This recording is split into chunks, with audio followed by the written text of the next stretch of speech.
실시간에 이제 지금 풀었거든요. 네.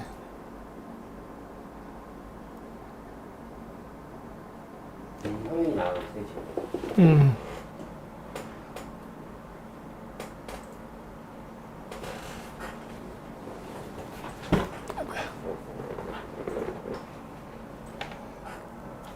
오, 화면이 왜 이렇게 커요?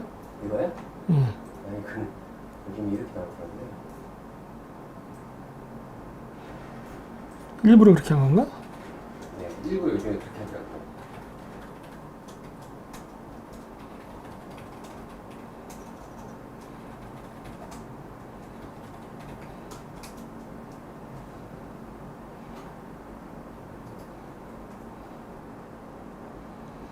아, 이거 메시지로 나한테 보내줘도 되겠네. 문자로. 어떤 거요? 아니, 뭐, 갑자기 뭐 이렇게 전할 말이 있으면은, 그렇게 보내도 될래나? 일단 뭐 편하게 그냥 이렇게 보시고 1분 남았습니다. 네. 네. 250명 들어왔어요.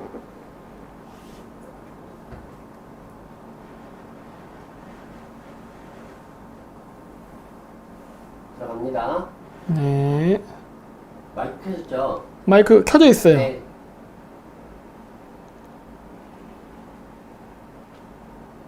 들어가겠습니다. 하나, 둘, 셋. 네, 안녕하십니까. 김정미입니다. 오늘은 제가 제목을 제3차 세계대전의 서막, 이란 정권의 전복이라고 적어봤습니다. 뭐 그렇다 해서 뭐 전쟁이라는 게 뭐 옛날같이 뭐 막 사람 죽고 죽이는 그런 전쟁은 아니고요. 이미 원래 그 전쟁이라는 건 세계대전이 일어나기 전에도 역사적으로 보면 항상 금융위기가 오고 그 다음에 전쟁이 났습니다. 그러니까 뭐 무역전쟁, 금융전쟁, 그리고 나서 세계대전이 벌어졌거든요. 1차 세계대전은 그랬고 1차 세계대전도 그랬습니다. 지금도 패턴은 비슷하게 가요. 근데 뭐 옛날처럼 막 그렇게 수백만 명이, 수천만 명이 죽는 대량 살생의 전쟁이 일어날지는 알 수는 없어요. 알 수는 없지만은 그러한 현재 지금 금융전쟁이 강대국 사이에 벌어지고 있다는 건 사실이고요. 그리고 뭐 일단 좀 지켜봐야 돼요. 지켜봐야 되는데 뭐 사실 우리가 안 죽으니까 전쟁이 안 난다 생각하지 사실 다른 데는 사람들이 많이 죽고 있습니다. 그리고 말 그대로 세계대전이니까 다른 지역에서 죽는 것도 죽은 걸로 봐야 돼요. 근데 제가 이 얘기를 왜 하냐면은 이 우리나라 사람들이 너무 오랫동안 평화에 젖어 있다 보니까 전쟁이 안 난다는 생각을 많이 하는데 인류의 역사는 전쟁의 역사입니다. 그렇기 때문에 전쟁은 난다고 생각하고 준비하는 거예요. 원래 전쟁이 안 나니까 안 난다라고 준비를 안 하는 거는 미친놈입니다. 요즘 보니까 근데 그런 짓을 하려고 하대요. 군대도 줄이고 막.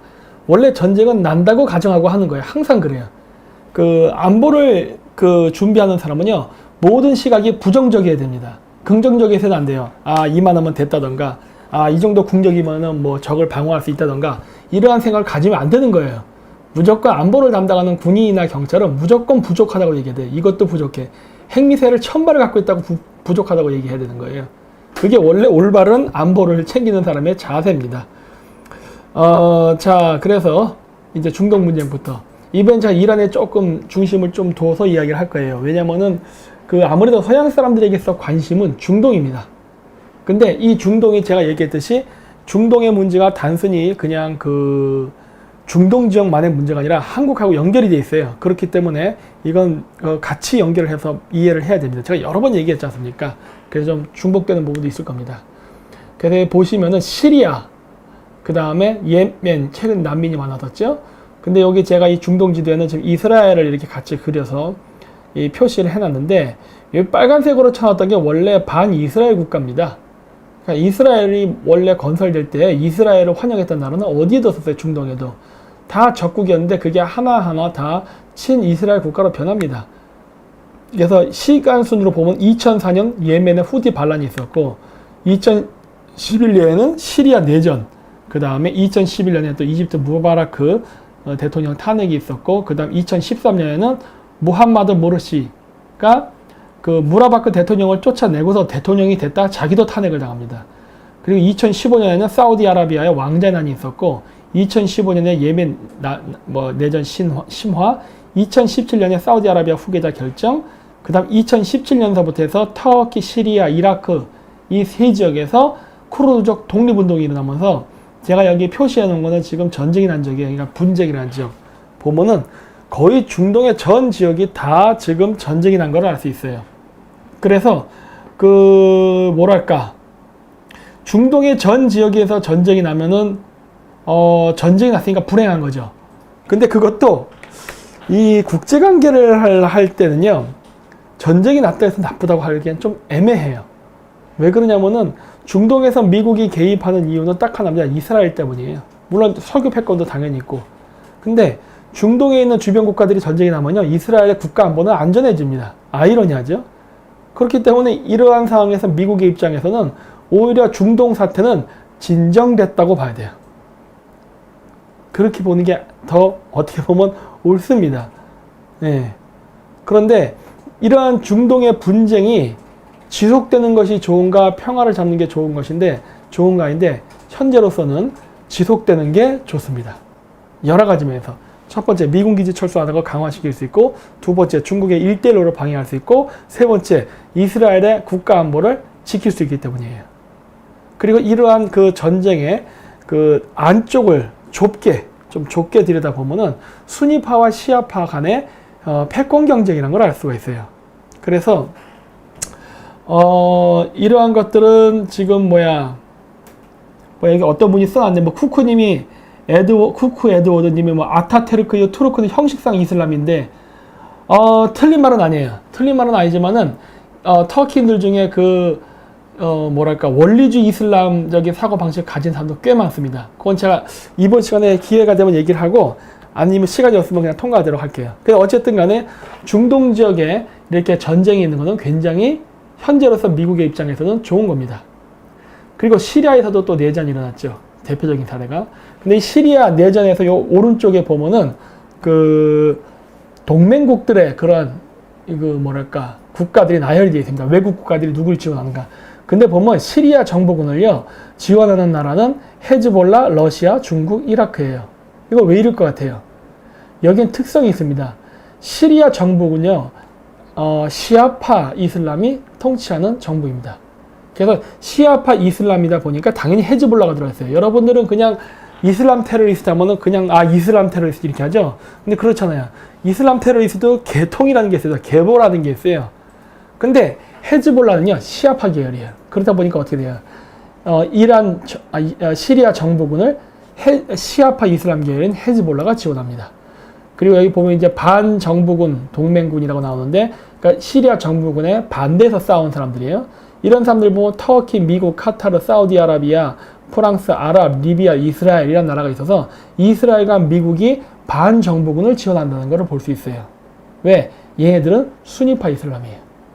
그래서 이런 식으로 앞쪽에 아까 PPT에서 보듯이 중동이 완전히 전쟁이 난 것처럼 온갖 불바다가 돼서 그냥 혼란 그 자체로 보이지만, 잘 혼란을 정리해보면은 작게는 시아파와 순위파 이슬람 간의 패권 경쟁이고, 조금 크게 보면은 그것이 미국, 그 다음에 유럽연합이라는 서방 세력과 러시아, 중국이라는 구소련권, 구공산권 세력 간의 신냉전 전쟁이라는 걸 알 수가 있어요.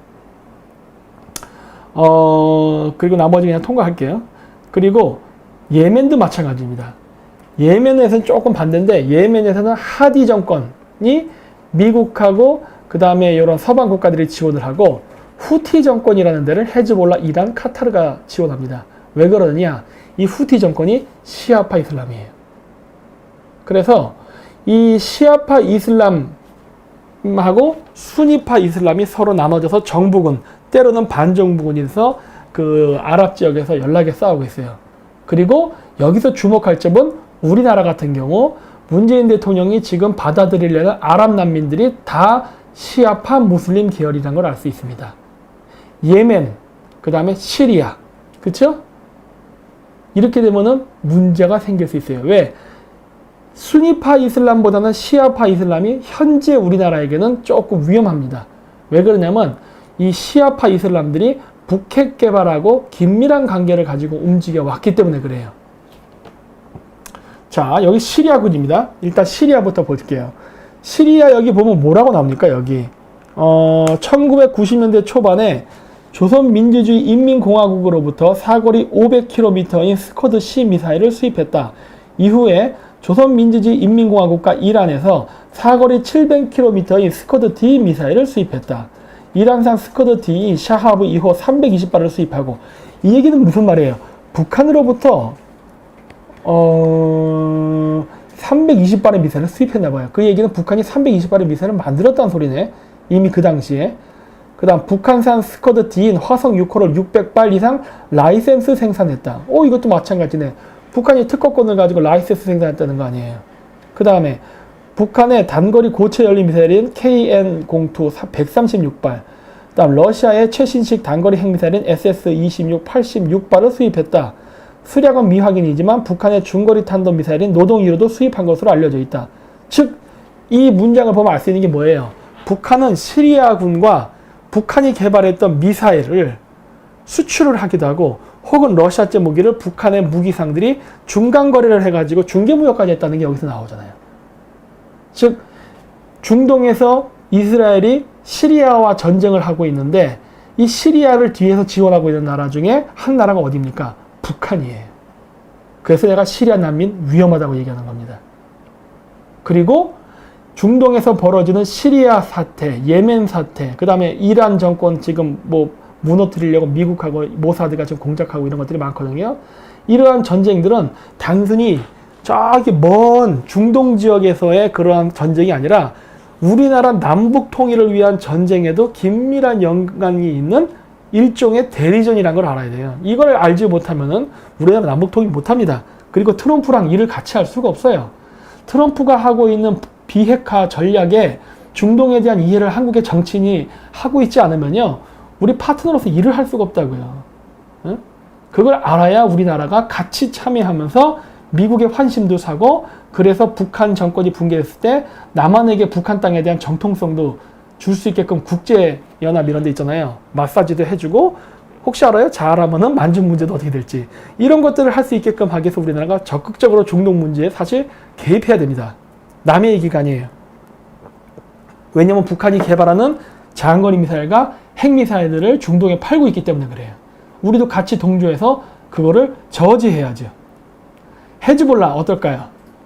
레바논에 기반을 둔 시아파 이슬람 무장 조직이다. 레바논 기억나는 거 없습니까? 2017년 12월 달, 그게 12월 14일인가? 정확히 기억이 안 나는데 임종석이가 레바논 방문했잖아요. 그렇죠? 제가 그때 비트코인 갖고 문제 막 얘기했던 때가 그때 아니니까. 헤즈볼라의 본거지가 레바논이에요. 임종석이 같은데 웃기죠? 왜 이번 정권은 죄다 이런 데만 갈까?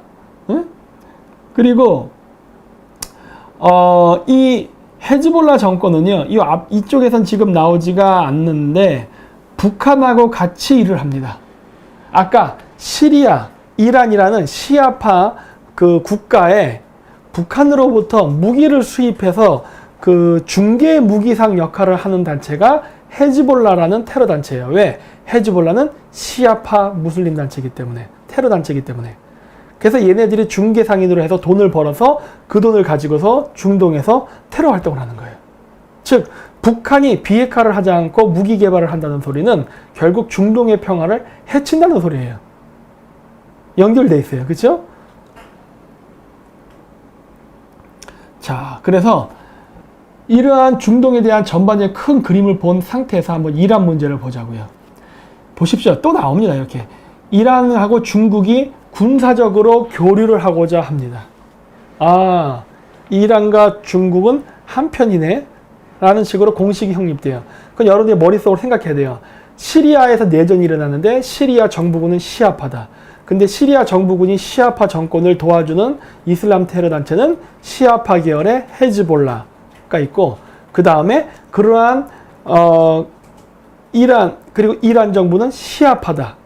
근데 이 시아파랑 그 같은 시아파 정부는 같은 계열인데, 시아파 정부군을 지원하는 외국 군대가 어느 나라에 있습니까? 중국이죠.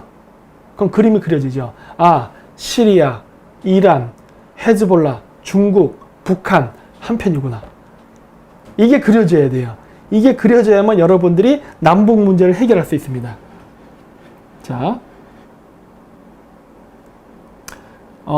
그래서 여기 보면 뭐라 나오냐면은, 이란은 중국에 최근 들어서 아주 심할 정도로 서로 간의 의존 관계를 가지고 있다라는 얘기가 나오고, 그 다음 또 여기 뭐가 나오니까 그 이란의 핵 그 협상에 있어서 아주 긴밀한 상호 협력 관계를 맺고 있다. 핵 문제에 있어서. 그렇죠? 잘 봐야 돼요. 자, 보십시오. 그 2018년 8월 6일 이게 언제 이란이 핵 제재가 들어갔더라?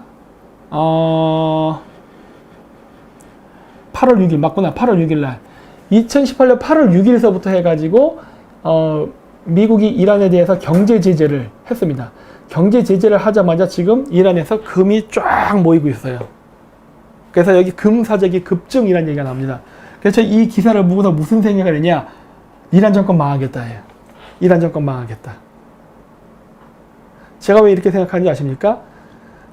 리비아의 그 독재자였던 카다피가 죽기 전에 카다피 정부가 금을 어마어마하게 모았습니다. 근데 그거 아세요? 리비아에서 카다피 대통령 죽은 다음에 리비아 정부가 모았던 금이 사라진 거? 금이 없어졌어요. 누가 가져갔을까? 응? 이란이 지금 경제 붕괴가 지금 경제 제재를 가하면서 여기 여러 가지 그 경제가 안 좋아지니까 이란의 부자들이 금을 모은대요. 이거 금 모으면은 나라 망할 것 같은데 이런 생각이 드는 거예요. 왜? 리비아랑 비슷해가지고. 그래서 여기 보시면은 이란에서는 금값이 급등하는 와중에도 골드바 금화 수요가 15톤으로 전년 동기 대비 3배 급증했다. 금을 어마어마하게 모아요. 금 많이 모아놓으면요, 나중에 전쟁 끝난 다음에 누가 가져갑니다. 누가 가져가요, 그거. 그리고 이란 중앙은행의 8.13g짜리 에마미 금화 가격은 올해 1월보다 2배 상승, 2배 이상 높은 수준인 3,600만 리알이다. 이 금화값은 지난주 4,500만 리알로 역대 최고치까지 올랐다라고 해서 이 금이 사라지면 막대한 타격을 했습니다. 왜? 금을 비싼 값에 샀잖아요. 비싼 값에 샀기 때문에 산 사람은 현금이 없어요. 근데 그 금이 사라지면 어떻게 돼요? 그 나라는 경제 재건하기가 어려워지죠. 그렇다면 반드시 금은 훔쳐야겠네. 그러한 공식이 성립하는 거예요. 자, 그리고 이게 재미있는 겁니다. 8월 7일, 즉 8월 6일 날 제재를 가했거든요. 근데 그리고 나서 8월 7일 날, 그 다음날 이용호가 이란을 방문합니다. 이거 왜 방문했을까 하는 거예요. 응? 이용호가 이란을 방문할 이유가 없잖아요. 솔직히 까놓고 얘기해서. 응? 왜 방문했을까요? 여러 번 얘기했잖아요. 예? 북핵 개발의 배후에는 이란이 있다. 물론 중국도 있어요. 중국은 거기서 중개상을 하는데 이란이 있어요. 그래서 제가 했잖아요. 북한이 핵을 개발하면은, 그리고 미사일을 개발하면은 중국을 거쳐서 중동으로 들어가는데 그 중개 무역을 해주는 사람은 헤즈볼라가 해주는 것이고, 그리고 그것을 가져와서 바로 시리아와 이란에 배치를 한다. 그러면 이란이랑 시리아에서는 돈을 지불해야 되잖아요. 그 돈을 어떻게 지불했어요? 옛날 때는 비트코인 갖고 지불했었어요. 물론 금으로 주기도 하고 뭐 여러 가지 방식들을 동원했었어요. 그래서 어쨌든 북한이 미국의 경제 제재를 피해서 몰래 외화를 버는 장소 중에 바로 전통적인 반미 국가인 이란이 있었어요. 그리고 이란이 오랜 세월 동안 미국하고 그 반미적 관계를 유지했기 때문에 북한에서 이란 쪽에다가 이란을 통해서 돈 세탁을 해서 이렇게 북한에 입금을 하는 그러한 비율이 굉장히 높아요. 근데 미국이 거기를 딱 경제 제재를 하니까 어떻게 된 거예요? 북한에 불똥이 떨어진 거예요. 그래서 지금 이용호가 지금 이란을 갔죠. 왜? 지네들 비자금 문제 해결하려고. 그래서 이용호 북외무상 제재 재개 첫날 이란 방문하고 딱 나오잖아요. 제재하자마자 바로 달려간 거예요. 이거 바로 달려간 건 그만큼 북한이 이란하고 모종의 경제 관계가 긴밀하다예요. 왜? 이란에 경제 제재를 가했더니 왜 얘네들이 튀어나가? 이상하잖아요. 이거는 그러니까 결국 트럼프가 알았다는 소리예요. 그래서 여기 보면 뭐라고 나오냐? 이용호 북한 외무상이 7일 현지 시간 이란을 방문했다. 이란에 대한 미국의 제재가 재개된 시점과 맞물리면서 그 배경에 관심이 모아진다라고 해서 나오잖아요. 무슨 배경에 뭔 놈의 관심이 있겠어요? 돈 때문이지. 응? 그들은 테헤란에 북한의 무기 밀매 업자가 살고 있다는 점, 두 나라의 미사일이 비슷한 구조와 형태를 취하고 있다는 점에 주목했다고 전했다라고 해가지고 UN 전문가들이 이란이 북한과 서로 군사적 협력 관계를 유지하고 있고 무기 밀매 업체가 있기 때문에 여기 핵 개발과 관련된 어떤 움직임이 있다라고 추정하고 있습니다. 그래서 간 거예요. 그래서. 그리고 여기 보십시오. 핵 협정을 자금받아 핵 미사일 개발했다고 트럼프가 그 보안 뉴스에서도 보도가 됐죠. 그리고 실질적으로 그 UN에서 연구한 보고서의 내용이 맞다는 걸 증명하는 게 바로 이거예요. 중앙일보 그 2017년 12월 23일 기사예요. 이란 미사일 집단 전시로 의지 과시, 불사조는 북한 은하 3호와 쌍둥이라고 해가지고 우리나라에 이 사람은 좌파인가? 좌파인 것 같아요. 기사 전체적인 뉘앙스를 보면 굉장히 자랑스러워하는 것 같았거든요. 그래서 이 사람이 이란을 방문해서 쓴 기사인데 이 뒤에 보면 이렇게 그 이란의 그 어떤 공원에 있는 그 미사일, 이란제 미사일을 전시하는 건데 이걸 딱 보니까 이거 북한 미사일이랑 똑같다라고 써놓은 거예요. 그리고 실질적으로 아까 앞에 위키피디아 시리아 관련 기사에서 뭐가 나왔습니까? 시리아 정부군은 북한으로부터 무기를 수입했다라는 얘기 나오잖아요. 미사일 같은 거. 그러니까 맞는 거죠. 시리아와 이란에다가 북한제 미사일을 시리아랑 이란이 수입해가지고 실전에서 배치해서 써먹었었죠. 그러니까 그거는 음모론이 아니라 사실이에요. 사실. 즉 이런 거를 도운 청와대는 죽었습니다. 진짜 죽었어. 이번에 석탄 걸렸죠? 야, 이제 트럼프가 이제 꽃놀이 패를 가진 거예요. 그걸 가지고 한국을 어떻게 죽일까를 지금 어마어마하게 연구하고 있겠죠. 당장 미국이 반응 안 하는 이유는 딱 하나입니다. 어떻게 때려야 한국이 졸라게 아플까? 이거 연구하고 있을 거예요, 지금. 엄청난 협박을 하게 될 겁니다. 상상을 초월하는. 그래서 여기 보시면요. 이스라엘의 이란 핵미사일 개발 저지 공작이라 그래가지고 이스라엘이 이렇게 북한과 이란, 북한과 시리아 사이의 핵 개발을 위해서 모종의 움직임이 있는 거에 대해서 어마어마하게 공작을 많이 했어요. 근데 여기 써 있는 그 기사들, 예를 들어 암살, 이란의 과학자 4명 피살, 핵시설 폭파, 사이버 공격, 불량 부품 판매, 금융전쟁, 납치 이런 것들은 다 보도가 되지 않았습니다. 아니면은 늦게 보도가 됐어요. 왜? 공작이니까. 공작. 그래서 계속 그 어떤 멍청한 좌파들이 지금도 저한테 딴지를 걸 때, 김 박사 저거 북한 공격한다고 했는데 왜 아직도 북폭을 하지 않아요? 하고 자꾸 햇소리 하는데 제가 얘기했잖아요. 북폭했다고. 우리나라 지진청 가서 제가 보라고 여러 번 얘기했죠? 가서 진원지 0m 지진 찾아오세요. 북한 풍계리, 함경도, 길주군 이런 데서 계속 지금도 주기적으로 지금 진원지 0m의 지진이 발생하고 있습니다. 진도 2.5에서 2.7 사이. 보세요. 그거는 앞으로 북한이 멍하고 김정은이가 죽은 다음에 남북통일되면 그때는 공개가 될 거예요.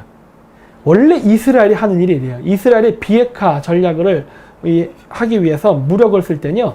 철저하게 비공식입니다. 절대 얘기하잖아요.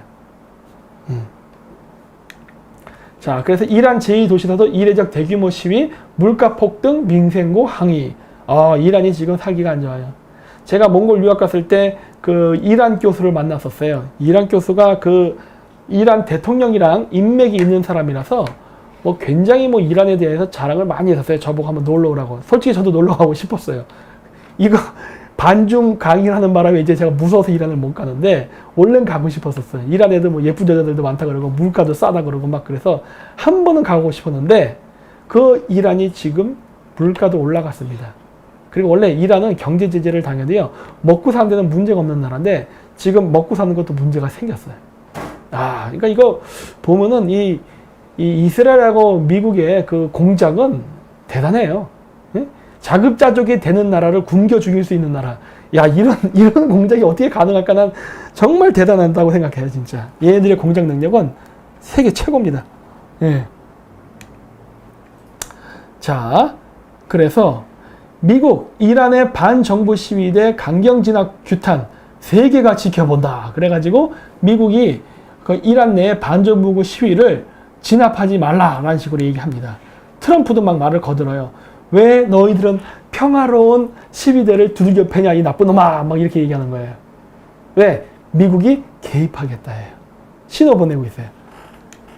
그리고 여기 보시면 이란 전국적 시위 조직 통로 텔레그램을 차단한다. 그래가지고 텔레그램을 통해 가지고 각종 뭐 이게 우리 데모하기를 모이자 뭐 이런 거 약속도 하고 막 이러니까 텔레그램을 지금 이용 못하게 이란 정부가 차단을 한답니다. 그리고 여기도 나오죠. 헤일리 이란 국민과 함께하겠다. 반정부 시위 공식 지지 해가지고 이런 식으로 유명 인사들 혹은 뭐 외국의 그 정부 인사들이 그 이란의 반정부 시위를 공식 지지하는 성명까지 발표해요. 그리고 그런 걸 트위터나 텔레그램으로 막 돌립니다. 왜? 이란에 있는 반정부 시위군에게 용기를 돋게 해주려고. 우리나라 그 태극기 부대도 반중 친미만 확실하게 하면 이런 거 메시지 받을 수 있는데, 응? 혹시 알아요? 트럼프 대통령한테 태극기 부대 격려 메시지가 트위터에 뜰지? 반중 친미만 확실하게 하면 뜰 수 있는데 정말 안타까워요. 응? 그리고 중국이 바로 이러한 그 반정부 시위 지지하는 미국과는 반대로 이란의 정부군을 지지하기 위해서 천문학적 투자를 했답니다. 그 얘기 뭐예요? 돈 줬다요, 돈 줬다. 왜? 이란이 지금 미국의 경제 제재로 돈이 딸리거든요. 돈이 딸리면 어떻게 돼요? 대규모적인 시위가 벌어졌을 때 그거를 진압할 수 있는 돈이 없어요. 경찰 움직이는 거 다 돈이거든. 그러니까 누가 지원해줘요? 중국이. 왜? 지금의 이란 정권이 붕괴되면은 지금 이란 정권은 친중 정권이거든요. 친중 반미 정권이거든요. 근데 지금의 반정부 시위대는 반중 친미적 성격을 띤 시위대예요. 반중 친미적. 그러니까 어떻게 돼요? 미국에서 트럼프 대통령도 그렇고 막 잘한다, 잘한다, 더 해라, 더 해라 하고 지지 성명해주고 막 트위터 글 날려주는 거예요. 그러니 중국이 어떻게 해요? 지금의 그 반미 친중 정권이 무너지지 않게 하기 위해서 돈을 내주면서 버티게 하는 거예요. 그러니까 보세요. 지금 중동 지역에서 어떤 패턴이 나오죠. 시아 파괴 정부는 북한과 무기 거래한다. 그리고 중국이 재정 지원한다. 딱 나오잖아요. 그렇죠? 그리고 시아파 무슬림과 싸우고 있는 수니파계 정부나 혹은 시위대는 미국이 지원한다. 그리고 중국과 사이가 안 좋다. 왜? 반대편을 지금 중국이 지원하니까. 이스라엘하고 사이가 좋다. 그리고 문 정권이랑도 사이가 안 좋을 것이다. 라는 게 보이죠. 사우디아라비아 수니파, 그죠? 아랍에미레이트 수니파죠?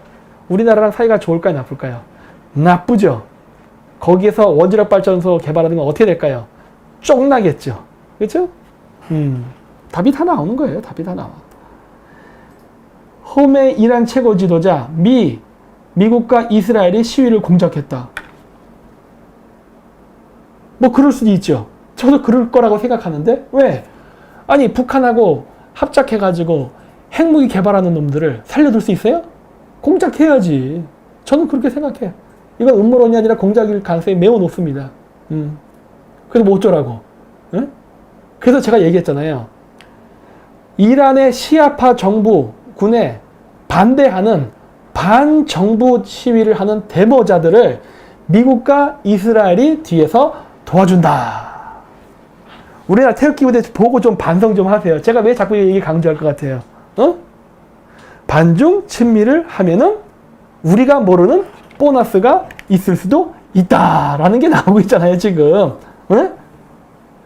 신문을 보세요. 그래서 내가 자꾸 얘기하잖아요. 우리나라에서 어떤 태극기 부대 반중하면 자꾸 안 된다고 얘기하죠? 웃기지 말라고. 여기 있잖아요. 나오잖아. 웃긴 소리 하지 말아 좀. 저 신문 좀 보고 국제정세를 읽으라고. 무식해서 진짜. 그리고 중국, 이란 반정부 시위 지지, 미국과 정반대, 이거 했으니까 통과할게요. 그리고 또 사우디아라비아 보십시오. 이슬람의 이 두 개의 양대 세력, 수니파 이슬람의 종주국인 사우디아라비아, 시아파 이슬람의 종주국인 이란이 지금 대척점에서 부딪히고 있는데 사우디아라비아가 뭘 했느냐? 이란만 막을 수 있다면 사우디아라비아는 이스라엘 직항 영공 통과를 허용하겠다 해버린 거예요. 여기 뭐야? 여기 써있죠? 여기 가운데 그림. 이거 그 광고 포스터기거든요. 나마스테 샬롬 써놓은 거예요. 이게 뭔지 알아요? 나마스테는 이거 인도 나마스테. 인도랑 그러니까 인도의 뉴델리와 그 다음에 이스라엘 텔아비브의 직항 항공을 연결해 준 거예요. 이거 왜 연결해 줬을까?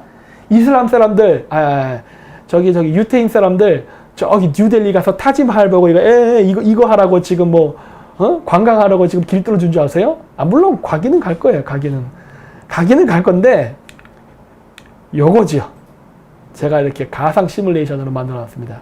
뭐예요? 이 사우디아라비아 영공을 통과할 수 있으면요 이란을 폭격할 수 있습니다. 이거구나. 그쵸? 아주 중국 애들이 괴로울 거예요. 어마어마하게 괴로울 거예요. 중국 애들이. 예? 자, 그래서 요 뉴스가 어디냐? 2018년 3월 16일이에요.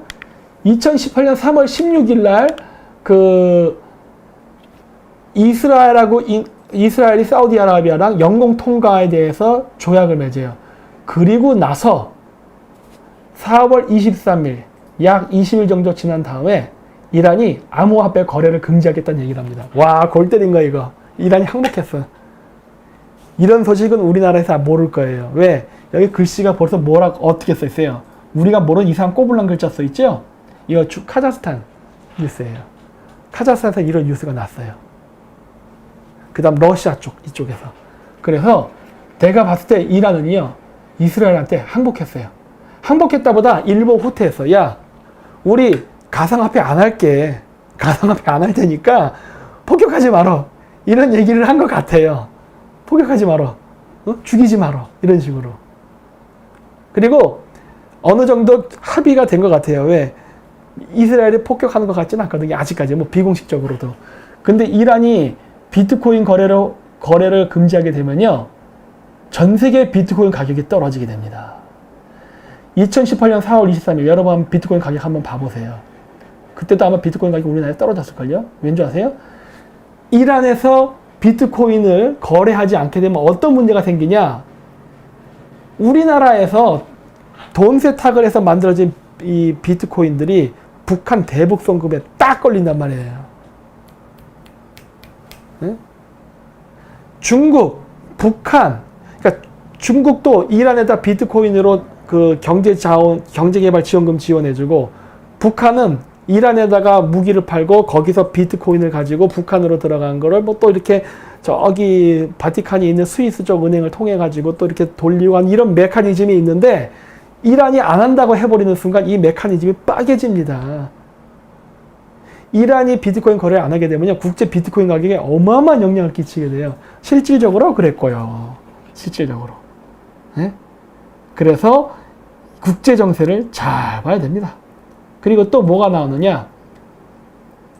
2018년 4월 23일 날 그 같은 날이에요. 재밌는 뉴스가 있었어요. 카자흐스탄, 그러니까 러시아에 있는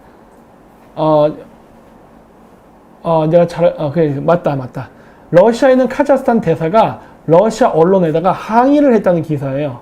왜 그랬느냐? 러시아가 뭐라고 비난을 했느냐? 카자흐스탄이 러시아를 배신하고 카자흐스탄 땅에다가 미군 기지를 건설한다 해서 막 시끄럽게 떠들었어요. 그러니까 러시아의 땅 카자흐스탄 대사가 항의한 거예요. 야, 이 새끼야, 입 닥쳐. 그랬어요. 니네들이 뭔데 내가 하는 일에 상관이야. 나는 내가 하고 싶은 대로 할 거야 하고 딱 손을 긋습니다. 야, 놀랍죠? 우리나라 같았으면 여기서 이랬을 거예요. 제발 우리를 괴롭히지 마세요 하고. 카자흐스탄이 친러 정권이거든요. 근데 자기네 국가 안보를 위해서 미군 기지를 짓는데 러시아가 딱 항의하니까 바로 세게 나가요. 니들이 뭔데 가냐. 꺼져 이 새끼들아. 딱 그래요. 그래서 진짜 재미있는 일이 있었어요. 이때 그래서 러시아가 그랬어. 이 새끼 봐라. 많이 컸네? 하면서 어떻게 하느냐. 그 러시아가 카자흐스탄을 협박합니다. 너 이 새끼들 가스 수출하는 거 내가 막을 수도 있어. 그래요. 왜냐면 우리나라 사람들이 그 얘기잖아요. 우리 중국하고 이렇게 반중해야 된다. 그러면 중국은 세계 우리나라 수출 1등 국가니까 중국 성질 건드리면 우리나라 경제 망쳐요. 무서워서 안 돼. 우리 사드 배치하지 말고 우리 미국하고 하지 말고 중국하고 편들자. 이런 얘기 좌파들도 얘기 많이 하죠. 우파 사람들 그런 사람들이 있고. 근데 카자흐스탄은 90%를 의존해요. 러시아 땅을 통과하지 않으면은 석유를 수출할 수 없어요. 그럼에도 불구하고 카자흐스탄 정부는 딱 거절해요. 웃기지 마 그래요. 나는 미군 기지 둘 거야. 필요 없어. 러시아가 이거에 대해서 문제를 제기하면 난 가만히 안 있을 거야. 딱 그래요. 그래갖고 러시아가 어떻게 협박하냐면, 그러면은 내가 너희들 유럽으로 가스 수출하는 거 내가 막아버릴 거예요. 그래요. 그러니까 카자흐스탄이 어떻게 했는지 아십니까? 그 여러분의 구글 지도 여기 있어요. 보여드릴게요.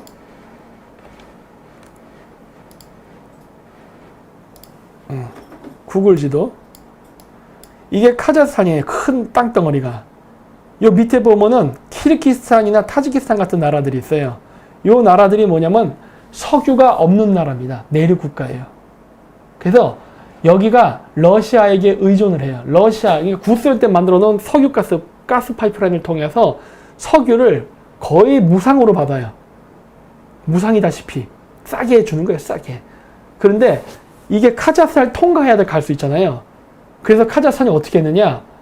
그 러시아 그 가스 파이프를 잠그진 않았지만은 카자흐스탄이 러시아가 공급하는 그 석유, 그 다음 가스 공급 가격의 절반으로 후려쳐서 팔아버립니다. 키르기스탄이랑 타지키스탄에. 그 얘기는 뭐예요? 키르기스탄, 타지키스탄이 바로 러시아로부터 경제적, 에너지적 독립을 해서 카자흐스탄의 위성국으로 들어오게끔 얘가 딱 시도한 거예요. 만약에 나에게 도전한다. 그러면 내가 러시아 너에 대해서 가만히 두지 않겠다고 딱 해요. 그래서 러시아가 어떻게 하냐? 항복해버립니다. 야, 미안해. 잘못했어. 내가 다시는 이거 갖고 얘기 안 할 테니까 미군 기지 지세요. 딱 그랬어요. 놀랍지 않아요? 우리나라도 사드 배치 때 이런 식으로 했어야 돼. 예? 아, 이게 안타까워, 진짜. 어? 승질이 나죠, 그런 걸 볼 때마다. 그리고 또 이제 뭐가 있었느냐, 최근에. 미국, 이란과 거래하는 기업 제재 말아달라는 유럽의 요청을 거부했습니다. 그러니까 유럽이 그랬어요. 야, 이거, 우리 이게 다 하지 말고, 그 핵 개발이랑 관련된 것만 제재를 하고, 나머지는 좀 거래하게 해줘라. 이렇게 유럽 국가들이 요청했어요. 그때 미국이 뭐라 그래요? No? 그랬던 거예요. 안 돼. 국물도 없어. 딱 한 거예요. 왜 그랬느냐? 이번에 났던 이거랑 관계 있습니다. 북한 제재 및 집행조치주의를 하고, 최근에 그 미국의 소리 방송에서도 PDF로 해가지고 한국어로 친절하게 이 번역이 돼서 나온 글이 있죠. 이거 북한 제재 및 집행조치주의보 이거 혹시 사우디아라비아 아랍어나 러시아로 번역돼서 올라온 게 있나요? 저 이거 궁금해. 이거 한국어만 번역돼서 올라온 것 같다는 느낌이 너무 많이 들어서 그래. 이거는 거의 내가 봤을 때 한국 보라고 만든 이 주의보예요. 주의보. 여기 뒤에 보면 뭐가 나오느냐. 북한과 연계 있는 상품 서비스 및 기술과 관련된 증가된 위험 요소 및 잠재 지표 해갖고 뭐가 나오냐. 여기 보면은 하청업체, 위탁업체라고 나와요. 즉 유럽 애들의 요청을 왜 거절했느냐. 만약에 유럽의 요청을 이 부탁을 들어주잖아요. 그건 예를 들어 게스나 그 다음에 뭐 유럽의 뭐 루이비통이 됐던 샤넬 뭐 이런 거, 샤넬 이런 거 제품 만들 때 북한 애들이 하청업체로 그 들어가서 만들면서 번 수입을 핵 개발했으면 되니까. 그래서 핵 개발과 관련 없는 기업이라는 건 없어요. 왜? 북한에서 만드는 모든 수입원은 다 핵 개발로 그 역량이 집중되기 때문에.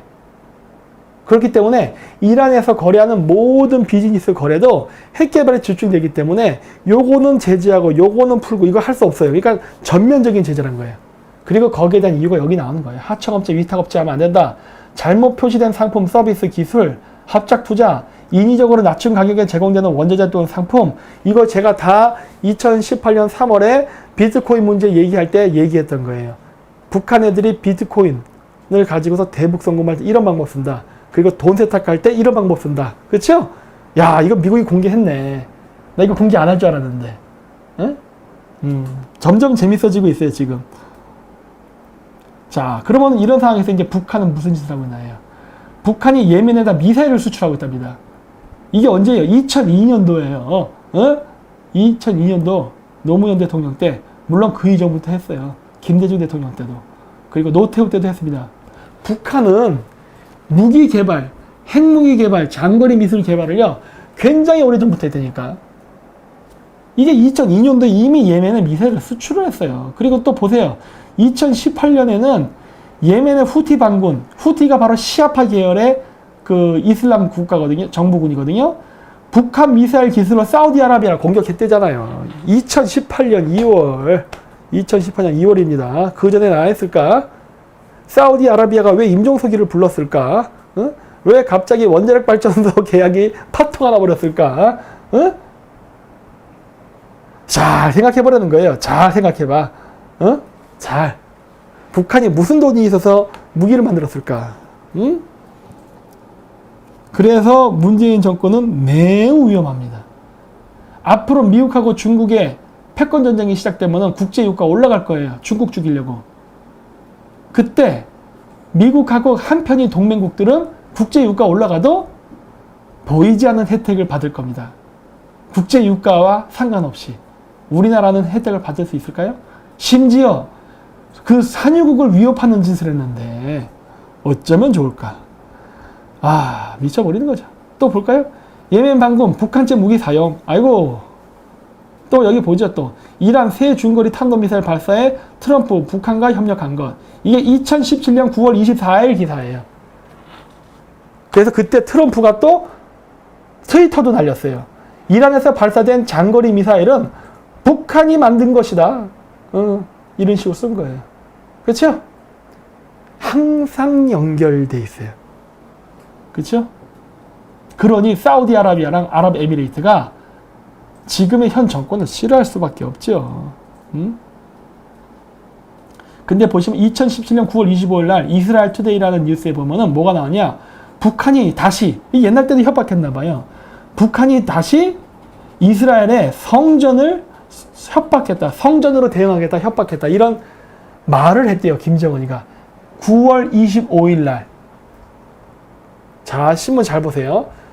9월 24일은 이란이 미사일 발사 실험을 합니다.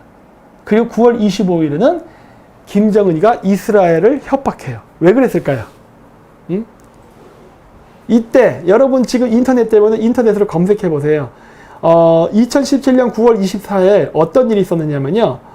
그때가 북한 풍계리에서 그 5번의 진도 0의 자연지진이 발생했습니다. 그때. 그리고 그때 무슨 일이 있었느냐? 우리나라가 그때 한미 군사훈련 기간이었거든요. 그때 그 침투 요원을 이렇게 보내기도 하고, 이렇게 태우기도 다시 이게 회수하는 그런 헬기, 그 다음에 그 무슨 비행기, 이런 것들이 북한의 NLL 지역 거의 국경선까지 갔다 왔었어요. 왜 그랬을까? 응? 왜 그랬을까? 그리고 그때 그 전에 비행기는 나중에 갔어요. 그 전에 자연지진이 5번 일어났어요. 그리고 나서 그날 이란이 미국 보고 협박하는 식으로 미사일을 쏩니다. 그리고 이란은 이스라엘 개새끼 하고 욕해요. 이상하네. 그래서 제가 그런 거예요. 이건 마사지 아니야?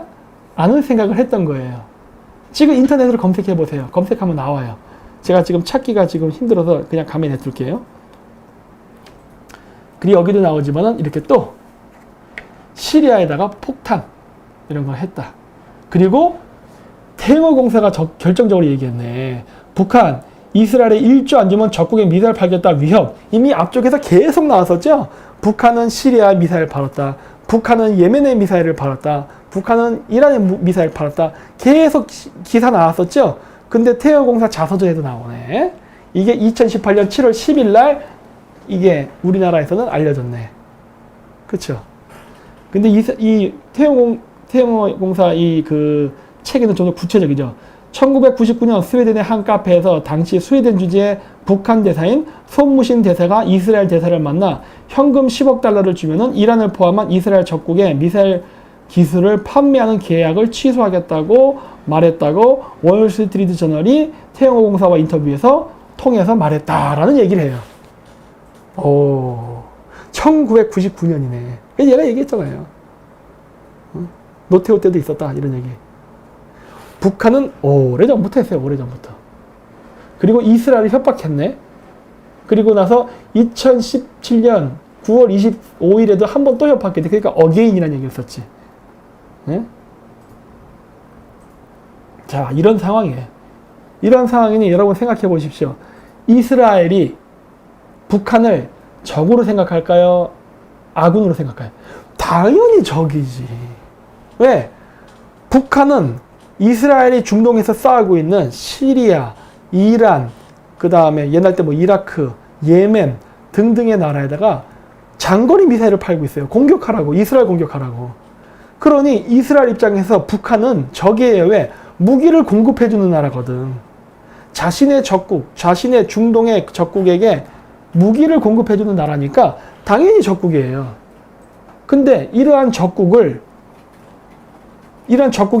그 적군을 지원해주는 북한, 그리고 그 북한을 지원해주는 문재인 정권을 이스라엘은 어떻게 생각할까요? 답 다 나왔죠. 적으로 간주한다니까. 이스라엘이 한국을 적으로 간주하게 되면은 어떻게 이스라엘이 한국에게 보복을 할까요?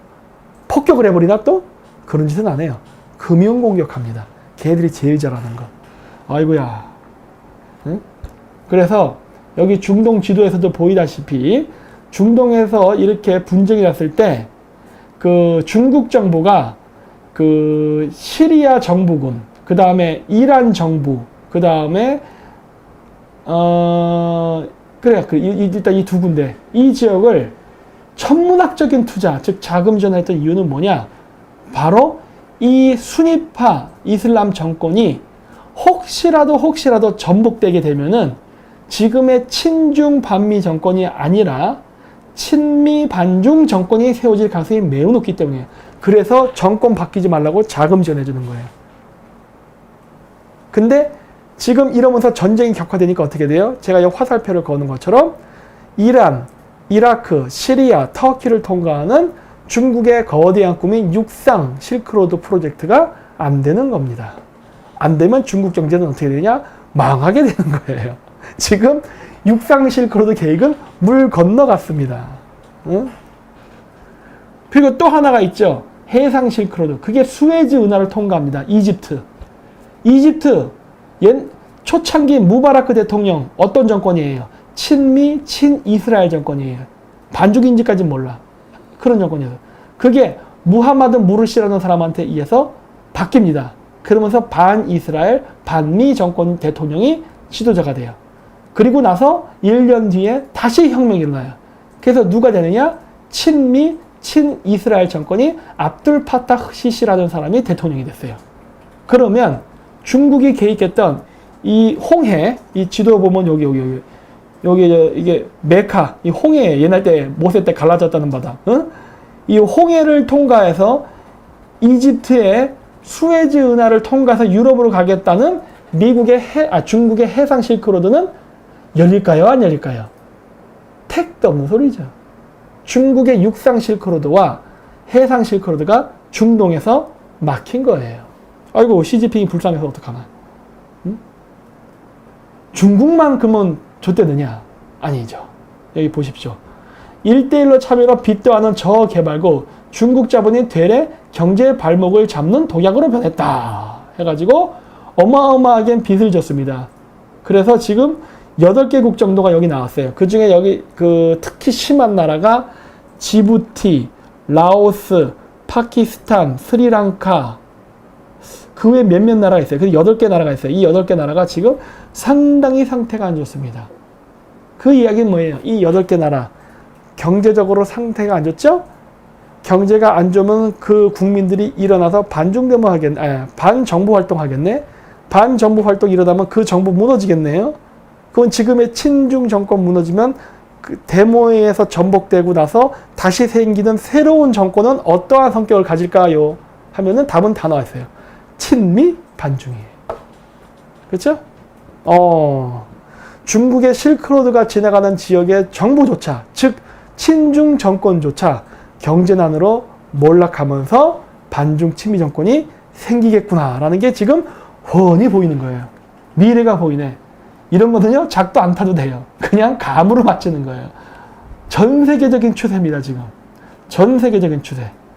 무역전쟁에서 부채 폭탄, 주가 위안화 가치 하락, 중국의 경제 사중고. 아이고, 중국이 지코가 석자예요. 근데 지금 누굴 도와줘? 근데 지금 다 뭐라 그래요? 중국만 바라보고 돈 주세요 하고 있다고. 중국 큰일 났죠, 진짜. 지도 거지인데 지금 자기 주변 국가들 돈 안 챙겨주면 배신 때리게 생겼어. 배신을 때리거나 아니면 자기랑 친한 정권이 전복되고 반중 친미 정권 생기게 생겼어요. 중국은 내부적으로 경제도 무너지지만 외교도 지금 무너지고 있습니다. 와, 큰일 났네. 자, 최대 현안은 부채 문제다. 그래서 올해 들어 중국 채권 시장에서 모두 24건의 디폴트가 발생했다. 박수를 쳐야지, 이런 거는. 이런 건 박수를 쳐야 돼요. 그리고 디폴트 기본은 약 4조 원으로 작년 같은 기간보다 40%가량 늘었다. 어이고. 제가 아시는 제 팬분이 몇 달 전에 중국에 갔었습니다. 왠지 아세요? 우리나라 펀드 기업들 주식 그런 거 한 애들 중국에다가 투자했다가 지금 팍 날아갔거든요. 그거 채권 정리하러 갔어요. 아 이거 큰일 났네. 근데 우리나라에서 보도가 안 될까? 어마어마하게 손해본 것 같던데. 왜 뉴스에 안 날까? 이거 다 문재인의 업적인데. 또 금융시장도 불안. 지난 1월의 고점에 비해 19%나 떨어졌다. 대형주 중심인 CSI 300 지수도 1월 고점보다 18% 하락했다. 지난주 중국 증시의 시가총액은 일주일 만에 5,140억 달러, 약 570조가 일주일 만에 사라졌어요. 놀랍죠? 이렇게 되는 거야, 이렇게. 말 안 들으면 가는 거야, 가는 거. 중국 시총 2조 달러 증발. 여기 나오죠? 영란은행 차이나 리스크 경고. 한중은행 간 자금 거래. 이런 거 하면 안 되는데. 왜 이래, 우리나라 지금. 응? 큰일 났네. 미래가 보이죠? 대한민국의 미래가. 그리고 미국의 원유 수출 제재 앞둔 이란, 믿을 구석은 중국이래요. 뭘 믿기는 아까 내가 앞에서 보여줬잖아요. 지금 중국 제 거가 석자라니까. 중국 죽기 직전이에요. 근데 이란이 어떻게 하고 있어요? 형님 돈 주세요 이러고 있어. 미국이 경제 제재한대요. 돈 주세요 형님. 중국은 어떻게 해야 되죠? 중국도 밥새끼를 굶어요 지금. 중국도. 근데 아이고 이거 어떻게 해? 불쌍해서. 안타까울 뿐이에요. 그래서 또 뭐가 나오냐? 중국이 이란산 원유를 계속 사주면 미국 제재를 버틸 수 있다며 미국을 야단칠, 이거 도대체 누구야 이거? 유일한 나라는 바로 중국이라고 말했다. 야단은 개뿔이나. 여기 이란 좌파들도 이 국제정세를 전혀 못 읽고 있네. 중국이 어떻게 미국을 야단쳐요 지금. 존나게 터지고 있는데. 뭐 우리나라 좌파들도 이런 얘기를 하고 있으니까 뭐. 그리고 여기 뭐예요? 중국 대형은행, 북한 돈세탁 연료. 아이고 또 걸렸네. 이란, 북한, 중국 또 나오네. 또 셋이서 세트 메뉴로 또 걸리네. 그래서 중국 기업들에 몰려오는 디폴트 공포 위험합니다. 시진핑의 야심작 1대1로 프로젝트 부채 문체의 암초 끝났어요. 제가 실패한다고 했죠? 반드시 실패한다고 얘기했죠? 나오잖아요. 그렇죠? 시진핑 중국 국가주석이 야심차게 추진하는 1대1로 프로젝트가 부채 문제라는 암초를 만났다 해가지고 1대1로 프로젝트는 주로 중국이 중국 국유은행을 통해 해당 국가에 자본을 빌려주고 중국 국유기업들을 통해 사회 간접자본 SOC라 그래요. 이거를 구축해주는 방식으로 진행된다. 하지만 비판론자들은 중국의 1대1로 프로젝트가 중국의 부채 문제를 해외로 확산하는 전달자 역할을 할 수 있다고 지적했다. 나가죠? 그래서 제가 중국 자금을 받거나 중국하고 교류하면 절대 안 된다 그랬죠? 왜? 우리나라가 부채 국가로 전락할 테니까. 근데 문재인이가 이거를 굳히기로 들어갔죠. 우리 주짓수 거기 곳을 보면 십자조르기라는 게 있어요. 굳히기 들어갔다고. 그래서 우리는 이제 못 빠져나가. 경제? 어머나 알 수가 없죠 이제는. 미국이 중국 조지면은 중국의 부채를 빚을 부담을 줄이기 위해서 일종의 뜨거운 감자 돌리기 한 거거든요. 우리가 많이 가져갔죠. 우리나라 우파 중에도 우리는 중국하고 수출 1위 거래 국가인 중국을 건드려서는 안 돼. 중국하고 거래해야 돼 하면서 묶어놨던 거를 찬성했던 우파들 때문에 우리나라는 작살납니다 이번에. 그러니까 우리나라 우파 사람들도 너무 바깥 세상을 몰라요. 자, 또 뭐가 나오냐? 익명을 요구한 한 중국 관리는 중국의 거대 국영기업은 공산당원인 정치인이 경영을 맡고 있다면서 이들은 막대한 비용이 드는 1대1로 프로젝트에 뛰어들어 공산당의 보스들로부터 정치적 충성심에 대한 보상을 받으려 한다. 이들에게 부채는 관심사가 아니다고 말했다. 아름다운 충성심이죠. 이래서 지금 중국이 망하고 있어요. 초창기엔 좋았죠. 탱자. 그래서 이 어마어마하게 이 남발된 돈들이 다 어디로 갔어요? 1대1로가 건설되는 국가의 정치인들에게. 그리고 중국이 필요로 하는 전략적으로 가까워져야 될 필요가 있는 국가의 정치인들의 호주머니로 들어갔어요. 그래서 내가 늘 얘기하잖아요. 좌파는 당연히 중국 돈을 받았고 우파 정치인들 중에도 중국 돈 받아놓은 놈들이 우리나라에 무진장 많다라고 얘기하잖아요. 찾아보세요. 그리고 1대1로 참여국에게 IMF는 돈을 주면 안 된다라고 미국이 얘기했어요. 주면 안 돼! 라고 얘기한 거예요. 근데 여러분 그거 아세요? 유럽하고 미국이 국제금융을 이렇게 운영하는 두 개의 거대한 축인데 그 거대한 축 중에 유럽이 IMF 의장을 전통적으로 맡아서 하고 미국이 월드뱅크 의장을 맡아서 합니다. 그래서 월드뱅크 의장은 당연히 미국 말 들어요. 근데 여기 IMF에다 돈 주지 말라고 미국에 얘기했대요. 이거 지금 누구한테 얘기하는 거예요? 유럽한테 얘기하는 거예요. 야 임마 유럽연합 1대1로 참여국들 지금 빚이 많은데 걷다가 돈 주지 마라. 이자장 사지 마. 딱 한 거예요. 그럼 IMF 즉 유럽 국가는 여기에 대해서 뭐라 반응했을까요? 여기 안 나오네? 좀 이따 보여드릴게요. 네 하고 안 줬습니다. 돈 안 줬어요. 그리고 여기 나왔네. 1대1 참여 나오네. 그거 파키스탄, 스리랑카, 말레이시아, 라오스, 캄보디아 5개 나라네. 2개 더 있는데 여기 지금 빠진 게 지부티. 그리고 2개 더 있는데 모르겠어요. 하여튼 그래서 이런 나라들 주지 말라고 했고 이게 그 아시아경제 뉴스인데 중국 곳곳 텅 빈 기차에 우후죽순 너무 많이 만들어 문제 해가지고 이게 뭐냐면 중국 내부의 고속전철 그 다음에 이제 각종 그 지하철 이런 거 지었거든요. 1대1로 프로젝트 때문에 너무 많이 지어갖고 운영이 안 된답니다. 이거 다 지출이에요. 고정비 지출. 중국은요 지금 아무것도 안 해도요 적자가 나게 되겠어요. 지금 아무것도 안 해도. 왜? 쓸데없는 사업을 많이 해서 이런 거 만들어 놓으면은 영무원이 있어야 되잖아요. 이 영 만들었잖아. 이 기차 고장 나지 않게 정비해줘야 돼요. 정비소에 인원 고용해야 돼요. 정비소 만들어야 돼요. 부품 같은 거 해야 돼요. 관리해야 돼요. 청소해야 돼요. 이거 다 돈이야, 그렇죠? 어마어마하게 돈이라요. 근데 여기서 트럼프가 중국한테 수출을 막아버리면 관세 올려갖고 중국은 어떻게 되죠? 이거 관리비 어떻게 할 거야?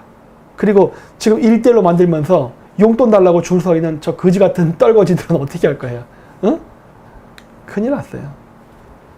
여기 보면 놀라운 기사가 나오죠. 베이청역은 1000제곱미터 넓이의 승객 대기실에 8개 철도 노선, 4개 탑승 플랫폼, 스케일이 하여튼 존나 커야 하여튼 얘네들은 있지만 이곳에 있는 승객은 고작 6명이다. 하루에 2대의 고속철도만 이곳에 정차하고 내리는 승객 수는 평균 8명이다. 응? 8개 철도 노선에 4개 탑승 플랫폼이래요. 와, 이게 서울역보다 더 큰 것 같네. 그럼 뭐해? 응? 8명을 위해서 만든 지하철역이네. 이거 뭐 귀족철도네, 귀족. 응? 이러니 1대1로가 수지 타선이 안 맞기 때문에 실패한다니까요. 그래서 내가 돈 때문에 망한다 했잖아요.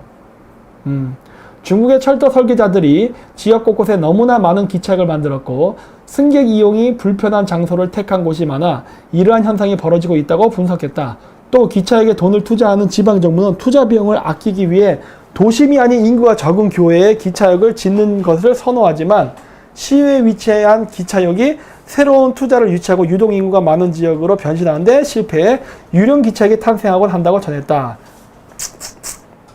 우리나라도 사실 이런 식으로 해요. 우리나라도 기차역을 만들 때 그 인구 밀집적에 못 만들어요. 왜냐하면 그 보상 문제라든가 이거 할 때 여러 가지 그 철도 선로 개발할 때 문제 있어서 인구 밀도가 낮은 외곽적에 만듭니다. 그러면서 부동산 개발이 하면서 그 저기 개발이 돼요. 근데 우리나라 같은 경우는 무식하게 안 하거든. 어? 중국 애들 옛날 때 그 제가 통역하면서 같이 중국 그 바이어들이랑 우리나라 돌 때 샹하이에서 온 애들이 항상 그랬어요. 뭐야 이거?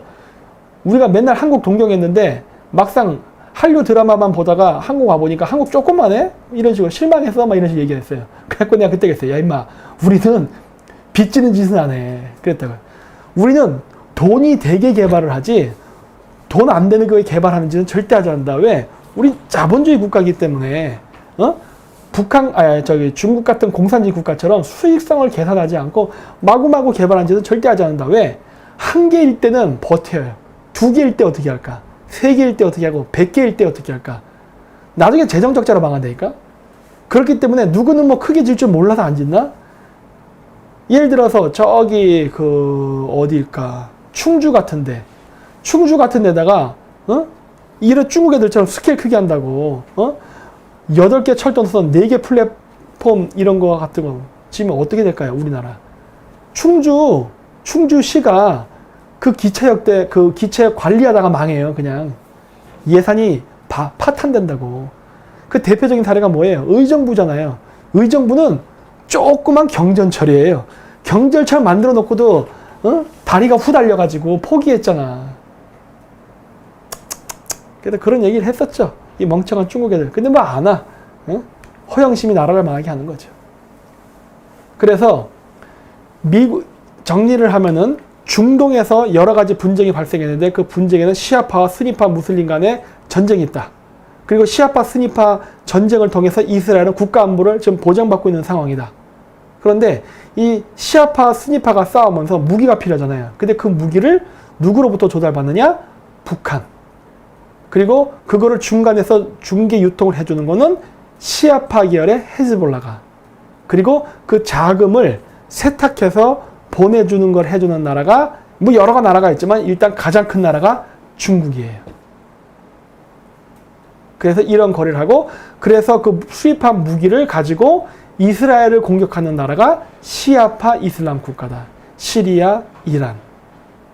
그래서 얘네들을 제거하기 위해서 이스라엘이 시아파 이슬람들과 싸우면서 스니파 이슬람과 연대하고, 그러면서 북한이 자꾸 무기를 제공하기 때문에 북한에 대한 보이지 않는 마사지도 하고 있다. 그런데 이런 상황 속에서 문재인 정권이 북한에 퍼주기를 하고 있다. 그렇다면은 이스라엘은 문재인 정권을 어떻게 볼까? 답 나왔죠? 근데 이스라엘의 동맹국이 누구다? 미국. 그럼 미국은 문재인 정권을 어떻게 볼까? 답이 나와 있다. 8월 15일 날 우리나라가 그 태극기 부대가 대규모로 그 데모를 할 거라 그러더라고요. 데모하는 거 좋아요. 저도 찬성하는데 그 데모를 할 때 좀 반중 친미를 좀 강조하면 안 될까 하는 거예요, 저는. 왜? 전 세계적으로 일어나는 움직임입니다. 전 세계적으로. 전 세계적으로 미중 패권 경쟁 속에서 중국의 하수인 국가로 들러붙어 있는 1대1로에 붙어 있는 떨거지 국가들이 죄다 반미 친중 국가였는데 경제 파탄이 나면서 지금 폭도라고 얘기하면 안 되지. 시위대, 반정부 시위대들의 숫자가 증가하고 점점 세력을 얻어가고 있는데 이들의 슬로건이 친미 반중이에요.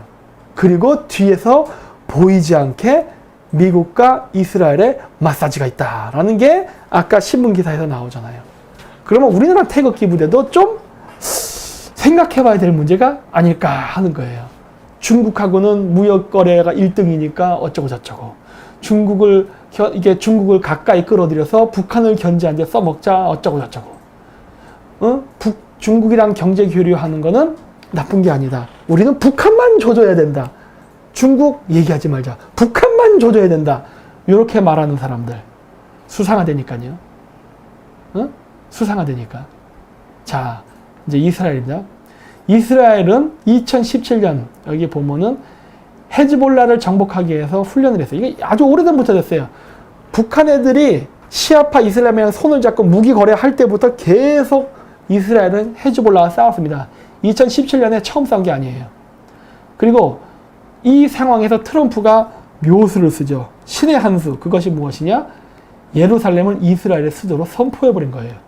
와, 이거는 진짜 신의 한 수였나? 이거 보고 감탄을 했어요. 이렇게 해도 될 수 있구나라는 거를. 왜? 이렇게 됨으로써 어떻게 됐어요? 아까 제가 앞에 요약했죠? 이스라엘이 시아파들이랑 싸우고 어쩌고저쩌고 한 상황. 이스라엘이 수도를 텔아비브에서 예루살렘으로 옮김으로써 그 2000년 동안 수고했던 유태인들의 소원 성취를 해주는 거예요. 여태까지 미국의 역대 대통령 중에 유태인 자금 안 받고 대통령 된 놈은 없어요. 다 유태인한테 돈 받았어. 그리고 그런 거 받을 때마다 유대인 사회에 가서 뭐라 얘기했어요. 내가 대통령이 되면은 예루살렘을 이스라엘의 수도로 해주겠습니다. 어쩌고저쩌고 했던 사람들이 죄다 돈만 받아먹고 아무도 약속을 안 지켰어요. 근데 트럼프는 자기 돈 갖고 대통령이 된 사람이야. 그리고 막 CNN 이런 유대 자금이랑 싸우잖아요. 그랬는데 유태인한테 선거 자금 받지 않은 트럼프가 예루살렘을 이스라엘 수도로 선포해 준 거예요. 와, 이렇게 되면 이스라엘 사람들은 어떻게 된가요? 유태인들은 트럼프한테 존나게 미안하지 않을까? 아이 다른 새끼들은 돈을 그렇게 처먹었는데도 약속을 안 지켰는데 나는 쟤를 욕했고 트럼프의 적을 지원해줬고 저 새끼는 내가 돈 한 푼도 안 줬는데 돈도 안 받아놓은 놈이 예루살렘을 이스라엘 수도로 선포해줬네? 어휴 고마워라. 나 어떻게 해야 되지? 이렇게 된 거예요. 지금 유태인들이 딜레마에 빠졌어. 에? 트럼프가 잡은 거예요. 내부적으로 유태인들을 자기 편으로 잡은 거고 외부적으로는 이스라엘을 미국이 먼저 자기 편으로 끌어들임으로 인해서 중국이 이스라엘에게 접근한 걸 차단시킨 거예요. 근데 중국에게는 모순이 있죠. 아까 뭐라 그랬어요? 시리아 정부군을 지원하는 나라는 누구다? 중국. 근데 시리아 정부군은 어떤 이슬람? 시아파 이슬람. 이 시아파 이슬람이 누구를 공격한다? 이스라엘. 그렇기 때문에 중국은 만약에 이스라엘을 지지하게 되면은 그동안 중국이 그 옛날 1990년대부터 마련해왔던 북한, 시아파 이슬람, 중국 간에 연계돼서 이루어졌던 마약, 무기, 비트코인 등등의 검은 경제 메커니즘이 망가집니다. 그래서 중국은 이스라엘을 자기 편으로 다독게 되는 걸 다 알면서도 트럼프가 예루살렘 이스라엘 선포하면서 유태인들을 미국 편을 끌어가는 것을 빤히 쳐다보면서 손도 못 썼어요. 왜? 자기 지하 경제 지켜야지. 근데 지하 경제를 지키니까 어떻게 돼요? 양지로 나와 있는 실물 경제가 위태로워진 거예요. 왜? 유태인들이 삐졌거든. 야, 중국, 너 북한 도와주고 있네? 북한 애들 무기 만들어서 시리아에 팔고 있는데 그걸 네가 도와주면 되겠어? 이런 식으로 나가는 거예요. 중국은 어떻게 되는 거예요? 이도저도 못하죠. 걸렸어요. 그러니까 트럼프가 정말 신의 한 수를 둔 거죠. 전 이거 보고 깜짝 놀랐어요. 설마 트럼프가 이 수를 쓰려고 난 상상도 못했거든. 그래서 1대1로 차질 빚을라 딱 나오잖아요. 그렇죠? 중국, 트럼프, 예루살렘 선언 우려가 아니라 폭망한 거예요. 그래서 레바논, 헤즈볼라 뭐 이렇게 수도 인정 반대 촉구, 반대해봐야 뭐 상관없고, 그래서 미국의 북한, 이란 핵협력 조사할 것 나오잖아요. 이란이랑 북한이 핵협력하고 있다. 이란의 경제 제재를 취하면은 북한, 이란 간에 핵협력이 와야 된다. 따라서 8월 6일 날 미국이 이란의 경제 제재를 했을 때 리용호가 이란을 방문했잖아요. 그쵸? 딱 나오잖아. 이용호가 왜 이란 방문했지? 답이 나오죠? 이스라엘 총리 푸틴과 통화, 시리아는 이란군과 계속 맞설 것. 이게 무슨 말일까요? 네타냐후 이스라엘 총리가 푸틴한테 전화를 했다는 거예요. 전화해서 뭐라 얘기한 거예요?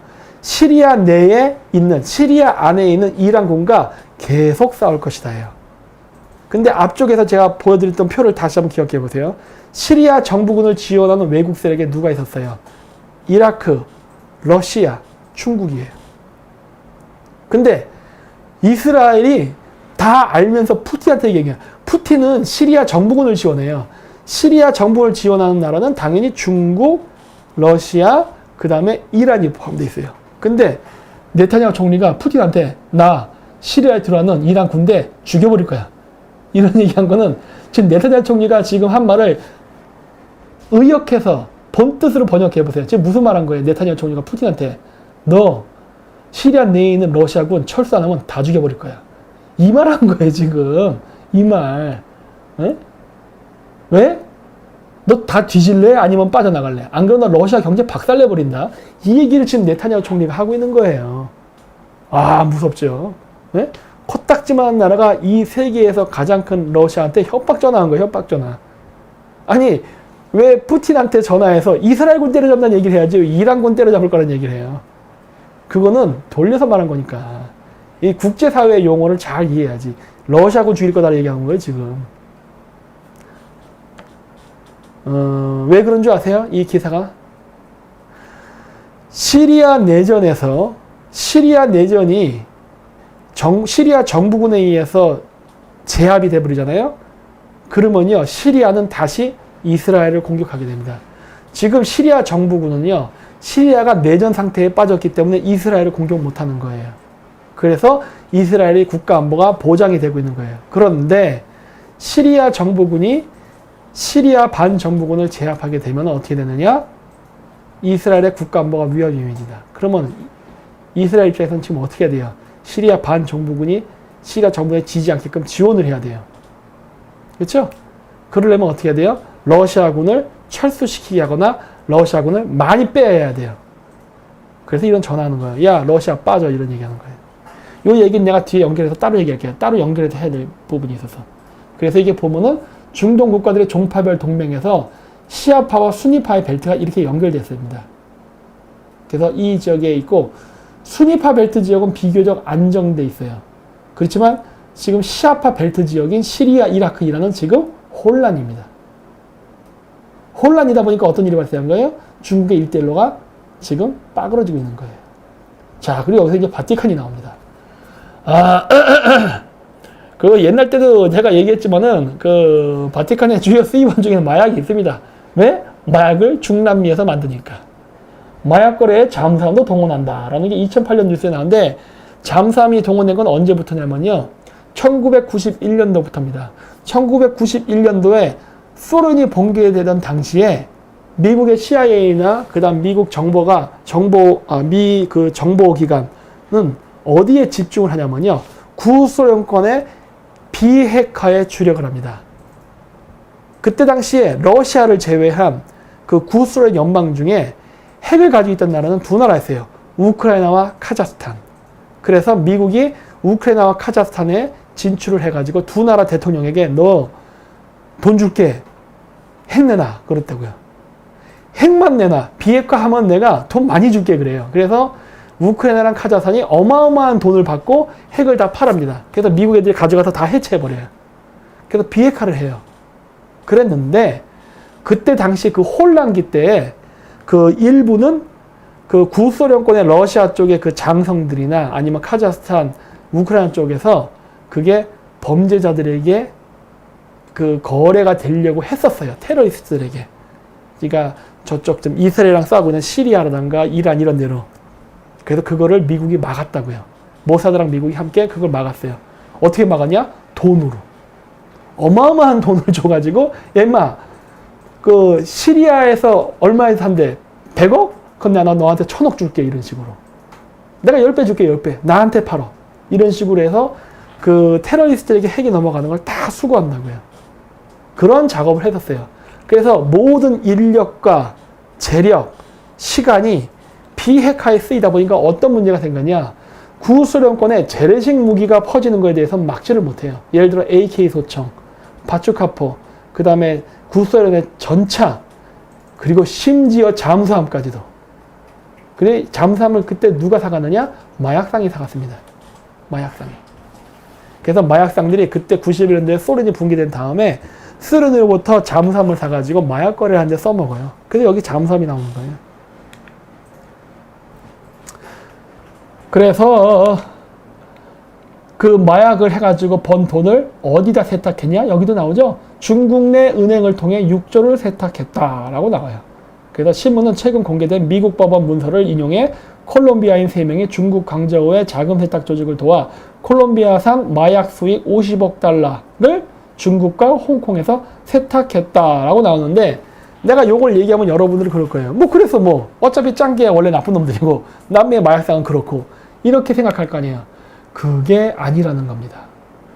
여기 한겨레 신문 아까 잠수함 쪽 기사 다시 한번 돌아가 보면 중간에 무슨 얘기가 나오냐. 중남미는 세계 마약의 핵심 생산지이자 유통 경로다. 지난 2월 발간된 미 국무부 국제마약 통제 전략 보고서를 보면 세계 3대 마약 가운데 코카인은 2006년 전 세계 생산량 970톤이 모두 콜롬비아, 페루, 볼리비아에서 생산됐다라고 나오는데 여기서 나오는 콜롬비아, 페루, 볼리비아가 어떤 나라일까요? 라는 게 제 퀴즈입니다. 콜롬비아, 페루, 볼리비아는 바로 친북 국가입니다. 친북 정권이에요. 그리고 콜롬비아, 페루, 볼리비아에서 북한 애들이 마약을 생산하고 있습니다. 그리고 생산된 마약을 잠수함을 가지고서 전 세계에 수출하는 일에도 참여하고 있습니다. 그러고 있어요. 그래서 중요한 문제입니다. 북한이 돈을 벌기 위해서 중동에서 무기를 팔아먹고 있다면 북한은 핵을 개발하고 미사일을 개발하기 위한 자금을 마련하기 위해서 남미에서 마약 장사를 하고 있어요. 이거 아는 사람 우리나라에 몇이나 될까? 그리고 그 돈 세탁은 누가 해준다? 바로 중국이죠. 또 엮여 나오네. 또 중국, 북한 또 나오네. 그리고 그 뒤에는 누가 있느냐? 바티칸이 있죠. 왜? 바티칸이 원래 마약으로 돈 벌었다고 했잖아요. 그래서 남미마약 했고, 바티칸, 미국 내 보수 카톨릭 반목 심화, 이런 얘기가 나와요. 이게 무슨 얘기냐? 제가 맨날 바티칸을 욕했더니 어떤 분이 그때 저한테 댓글 달았다고요. 박사님, 저 카톨릭인데 저 그 반미주의자 아니에요, 이런 식으로. 아, 저도 알아요. 알아. 문제는 카톨릭이 지금 그 바티칸이 문제예요. 바티칸. 여기도 바티칸이라 나오잖아요. 바티칸은 그렇다니까. 그래서 미국 내 카톨릭 신자들이랑 충돌이 생기고 있는 거예요. 왜? 지금 바티칸이 친중적이거든. 그러니 미국에 있는 카톨릭, 미국은 개신교 국가만 신자만 있는 건 아니거든요. 카톨릭도 있어요. 미국에 사는 카톨릭 신자들이 미치겠는 거야. 아우, 시장, 나 카톨릭인데, 우리 바티칸, 카톨릭의 중심인 바티칸이 자꾸 친중적인 행동을 한단 말이에요. 친중적인 행동이라는 건 지금 뭐예요? 반미적인 행동이야. 나 미국 시민인데? 나 카톨릭 신자인데? 어떻게 되지? 딜레마가 생기는 거예요. 그러니까 어떻게 되는 거예요? 미국 내 카톨릭 신자들이 바티칸 내한테 자꾸 뭐라 그러냐. 야, 이 새끼야, 너 왜 이래? 너 진짜 이거 카톨릭 맞아? 이런 식으로 막 싸우는 거예요. 우리나라 카톨릭 신자들도 8월 15일 날 만약에 태극기 부대들 그 모이면요, 좀 나오세요. 정의사제 구현단 밑에서 자꾸 이렇게 딸랑딸랑 거리지 말고 제대로 된 보수의 모습을 카톨릭도 보이려니까. 그리고 그 태극기 부대가 개신교만 갖고 움직여서는요, 쪽수가 딸려요. 거기에는 카톨릭하고 불교 신자들도 같이 들어가야 돼. 무신론자까지. 그래서 범우파 연합이 형성되지 않으면은 안 된다고. 그러니까 이걸 한번 해야 됩니다. 그리고 여기 보시면은 바티칸, 중국의 카톨릭 팔아넘긴다. 내가 한 얘기 똑같이 이해하잖아요. 그래서 홍콩 추기경 폭로에 교황청 발칵. 뭐라고 나오느냐? 젠 추기경은, 이게 홍콩 교구에 있는 그 추기경이에요. 홍콩 사람이에요. 젠 추기경은 프란치스코 교황의 중국과의 관계 회복 노력에 대해서도 부정적인 입장을 보였다. 그러니까 뭐예요? 중국에다가 교황청 팔아먹지 마라. 이렇게 항의한 거예요. 그래서 교황청은 교황만 주교를 임명할 수 있다고 보지만 중국은 이를 내정 간섭으로 간주하고 독자적으로 임명하는 자선자성 원칙을 고수해왔다. 즉, 이 얘기는 뭐냐면요. 프란체스코 교황이 중국의 13억 시장을 비즈니스가 아닌 종교로서 신도 확보하고 장악하려고 공산당이랑 쇼부 보는 거예요. 쇼부. 이 짓 하려고 했다고요. 그러다 보니까 어떻게 된 거예요? 바티칸이 중국에게 유리한 짓을 했어. 근데 그것 중에는 경제적인 것도 있어요. 그 경제적인 게 제가 예전에 그 비트코인 강의할 때 많이 했듯이 중국이 비트코인을 유로화로 바꿔가지고 돈 세탁해서 현금 확보하려는 공작이 실패하자 바티칸하고 붙으려고 했습니다. 바로 여기 보면 자선 원칙이라고 해서 중국 내의 그 추기경들은 공산당이 뽑아요. 바티칸에서 보내는 게 아니라. 근데 바티칸이 중국 13억 시장을 카톨릭 신자로 만들어서 신도 확보해서 짭짤한 수입을 올리려고 타협을 한다고요. 공산당 정부한테, 야, 거기 추기경들 바티칸이 임명하게 해주면은 내가 네 세탁 도와줄 수도 있어, 이런 식으로. 그래서 어떻게 돼요? 한때 중국 애들이 스위스 프랑을 왕창 사가지고 비트코인을 현금화하려고 하죠. 그러니까 스위스 프랑을 사서 이따 현금을 만들고 다시 스위스 프랑을 다시 유로화로 전환시키려고 했죠. 이 공작을 하는 때 미국에서 바티칸을 귀싸대기를 때립니다. 이거지요. 보이십니까? 아르헨티나 페소가 폭락합니다. 이란이 비트코인 거래 안 하겠다고 한 게 언제였죠? 4월 달이었어요. 그리고 아르헨티나의 페소가 폭락한 시점이 5월입니다. 한 달, 이란이 비트코인 안 하겠다고 항복하고 나서 한 달 뒤에 바티칸이라고 하긴 좀 그렇고, 프란체스코의 교황의 고향인 아르헨티나의 페소화가 폭락을 하면서 아르헨티나 마약 카르텔이 개작살납니다. 어머나. 그리고 오른쪽 그래프는 뭐예요? 1개월 전. 8월 6일.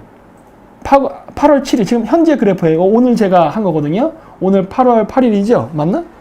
8월 8일일 거예요. 8월 10일. 8월 10일 내가 아까 3시간 전에 제가 그거 한 거예요. 근데도 떨어지고 있네? 어머나 어쩌면 좋아?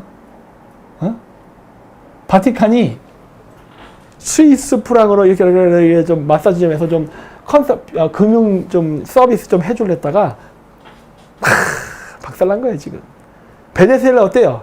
10만 프로 인플레이션 확 날라갔죠? 볼리비아 날라가고, 콜롬비아 아작나고, 그쵸? 아르헨티나 박살나고, 그래서 중남미 마약 카르텔이 붕괴되니까 바티칸은 현금을 만들 수가 없네. 그러면 비트코인은 어떻게 해야 되나? 박살나죠. 이렇게 되는 거예요. 그래서 중국이 또 실패했습니다. 지금 중국이 어마어마한 양의 비트코인을 가지고 있는데 현금화를 못 시키고 있어요. 왜? 폭락해서. 옛날 때 내가 2년 전에 뉴스타운에서 비트코인 처음 강의할 때 내가 이 얘기 했잖아요. 아작내버린다고. 미국이 가만히 안 냅둘 거라고 했죠? 이렇게 조져버려요. 그래서 제가 그때 얘기했어요. 임종석이의 아랍에미레이트 방문과 비트코인 문제는 미국이 절대로 문재인 정권 협박하려고 터뜨리지 않는다. 왜? 이 어마어마한 그림과 이 빅픽처에서 일어난 일인데 고작 파리 한 마리 잡겠다고 초가상간을 태우겠어요? 미국 그렇게 하지 않지. 이거는 쪼꼬카드예요. 쪼꼬카드. 문재인 때려잡는 카드는 따로 있어요. 어마어마해. 유럽연합하고 바티칸이 이것 때문에 꼼짝 못해요. 이것 때문에. 지금 유럽연합이 미국한테 꼼짝도 못하죠? 트럼프한테 유럽연합이 꼼짝 못하는 이유 중에 하나에 비트코인이 있어요. 갔어요. 갔어. 자, 그러면서 이제 거의 결론 부분인데 제가 했던 카자흐스탄에서는 아주 재밌는 일들이 많이 일어났습니다. 자, 보세요. 테러 비상 걸린 중국 귀한 지하디스트 3만 명으로 급증해가지고 신장 위구르 자치주에 3만 명의 이슬람 테러리스트 분자들이 증가했답니다. 누굴까요? 이슬람? 근데 생각해보세요. 아니, 중국이 이슬람 테러리스트 지원하고 있지 않아? 여러분들 그렇게 생각할 거 아니에요. 그렇죠? 여러분들 이슬람 되게 잘 모르잖아요. 그래서 우리나라 사람들 뭐 어떻게 생각할까? 중국이 왜 이슬람이랑 싸우지? 그럴 거예요. 그게 아니죠. 중국이 싸우고 있는 이슬람 테러리스트들은 수니파 계열의 테러리스트입니다. 헤즈볼라 하마스 같은 시아파 계열이 아니에요. 시리아 내전에서 시리아 정부군과 그 다음에 시아파 테러리스트 계열인 헤즈볼라 하마스가 한편이라면 여기에 맞서 싸우고 있는 반정부국 계열은 수니파 계열의 테러리스트인 아이시스, 알카에다가 싸우고 있단 말이에요. 얘네들이 여기 들어간 거예요. 그러니까 얘네들은 중국하고 한편이 아니에요. 적이에요. 그리고 이 얘기를 제가 왜 하느냐. 아까 제가 그 얘기 했었죠. 네타냐후가 푸틴한테 전화해가지고 야, 시리아에 들어와 있는 이란군들 다 죽여버리겠어 라고 이란에다 전화하지 않고 푸틴한테 전화했죠. 그 얘기 뭐예요? 푸틴 개입하지 마. 이 얘기를 내가 했었죠. 그 이유가 여기에 있습니다. 시리아 내전에서 시리아 정부군이 이기고 있어요. 조금씩 시리아 정부군이 이기고 있습니다. 왜 이길까요? 시리아 정부군이 뭐 원래부터 강해서? 아닌데 한때 시리아 반정부군이 완전히 시리아 전 영토의 3분의 1을 장악했었어요. 근데 밀리고 있어요. 왜 밀릴까요? 그거는요 아주 쉽습니다. 시리아 반정부군이요 숫자가 급격히 줄었어요. 급격히 줄었어. 어디로 줄었을까? 죽었을까? 내 생각에는 신장 위구르 자치주로 간 것 같은데 3만 명이나 늘어났는데 시리아에서 싸우던 반정부군의 숫자 3만 명이 갑자기 줄어들면 반정부군의 전력은 어떻게 될까요? 약화되죠.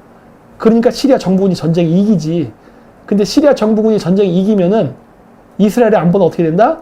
위험해진다. 그러니까 네타냐후는 어떻게 한다? 러시아한테 개입하지 마. 이렇게 되는 거죠. 왜? 힘의 균형을 맞춰야 되니까. 이러한 공식이 있는 거예요. 그리고 미국이 친이란 무장단체 헤즈볼라 관련자를 제재하겠다라고 해서 이런 얘기들이 나와요. 그리고 헤즈볼라랑 거래했던 놈들도 용서치 않겠다. 이러면 이제 임종석이도 문제가 걸리죠. 임종석이도 이렇게. 왜? 헤즈볼라랑 만났던 놈들도 용서치 않겠다 했거든요. 북한 석탄도 걸렸고 이것도 걸리고 얘기했잖아요. 문재인 정권은 지금 미국한테 약점 너무나 많이 잡혔다고. 시리아 원조 강화하는 이유는 중국 무슬림 훈련 기지화를 차단하기 위해서. 맞죠? 시리아 내전에 첨가해 있는 반정부군에는 위구르 사람들이 상당히 많습니다. 왜냐? 제가 카자흐스탄 달에서 가져가잖아요. 그리고 거기에 위구르 사람들도 살아서 위구르도 조금씩 알아요, 제가. 근데 옛날 때 CNN에서 이슬람 테러 단체들의 육성 녹음이라고 딱 방송을, 라디오 방송, 그 카세트를 음성을 틀었는데 딱 들어보니까 아랍어가 아니야. 터키어, 카자거를 쓰고 있더라고. 왜? 얘네들이 왜 카자거랑 터키어를 하지? 하고서 한 거예요. 얘들 위구르랑 카자긴이구나. 시리아에 와 있네? 실전 연습하나 보네? 실전 연습 끝나면 어떻게 되지? 돌아가야죠. 고향으로. 뭐 하러? 독립운동하러. 그래서 신장 위구르 자치제에 3만 명의 전력이 생긴 게 아닌가 싶은 거예요. 훈련할 만큼 했으니까. 그리고 빠져나가면서 전력이 약화되니까 이스라엘이 러시아를 경고한 거죠. 야, 너 군대 더 보내면 죽인다고. 그렇죠? 그림이 그려지죠? 그리고 이거는 카자흐스탄 뉴스인데 뭐가 있었느냐? 러시아와 중국 사이에 카자흐스탄 미군 기지를 건설한다라는 기사입니다. 아까 제가 얘기했죠? 어디다 건설했느냐? 여기 보면은 이 뉴스에 따르면은 쿠룩이라는 데와 악타우라는 데다 건설했습니다. 그리고 나제르바예프 대통령이 러시아에 대한 신뢰 상실, 카자흐스탄 미국 쪽으로 방향선회.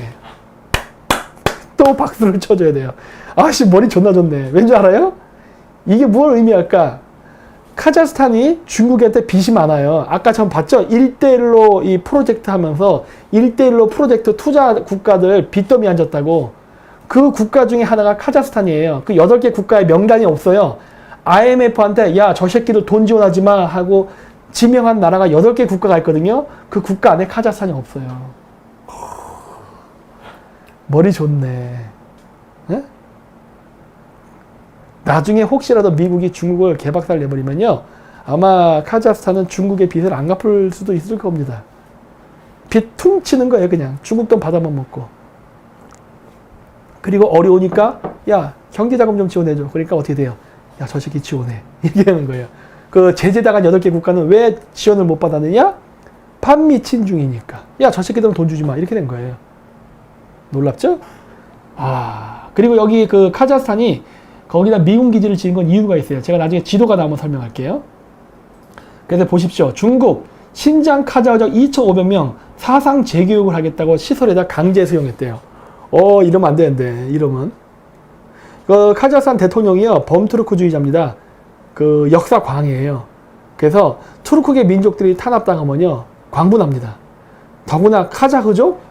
자기네 국민이잖아. 국민이 아니라 같은 민족이잖아. 카자흐스탄이 그건 중국한테 굉장히 안 좋은 짓 할 텐데. 응? 자, 이 뉴스 내가 여기 밑에다 그거 안 썼구나. 안 나오는구나. 여기 번역을 안 써놨는데, 이게 뭐냐면요. 뭐라 써놓은 거냐면은, 그, 악타우에다가 미군 기지를 건설하는 거에 대한 내용이에요. 그거랑 그 다음 가스 파이프라인. 근데 여기 보면은 왼쪽에 푸틴 나오고, 오른쪽에 투르크메니스탄 대통령, 그 다음에 왼쪽 밑에가 아제르바이잔 대통령, 그 다음 오른쪽 밑에가 루한이라고 해서 이란 대통령이에요. 있는데, 요 이란, 투르크메니스탄, 아제르바이잔, 러시아, 카자흐스탄이 왜 나왔느냐? 이 기사를 보면 여기 중간에 나오겠지만은 그 카스피해라는 게 있어요. 중앙아시아에. 그 카스피해에서 석유가 나옵니다. 카자흐스탄도 카스피해에서 석유를 뽑아가지고 수출을 해요.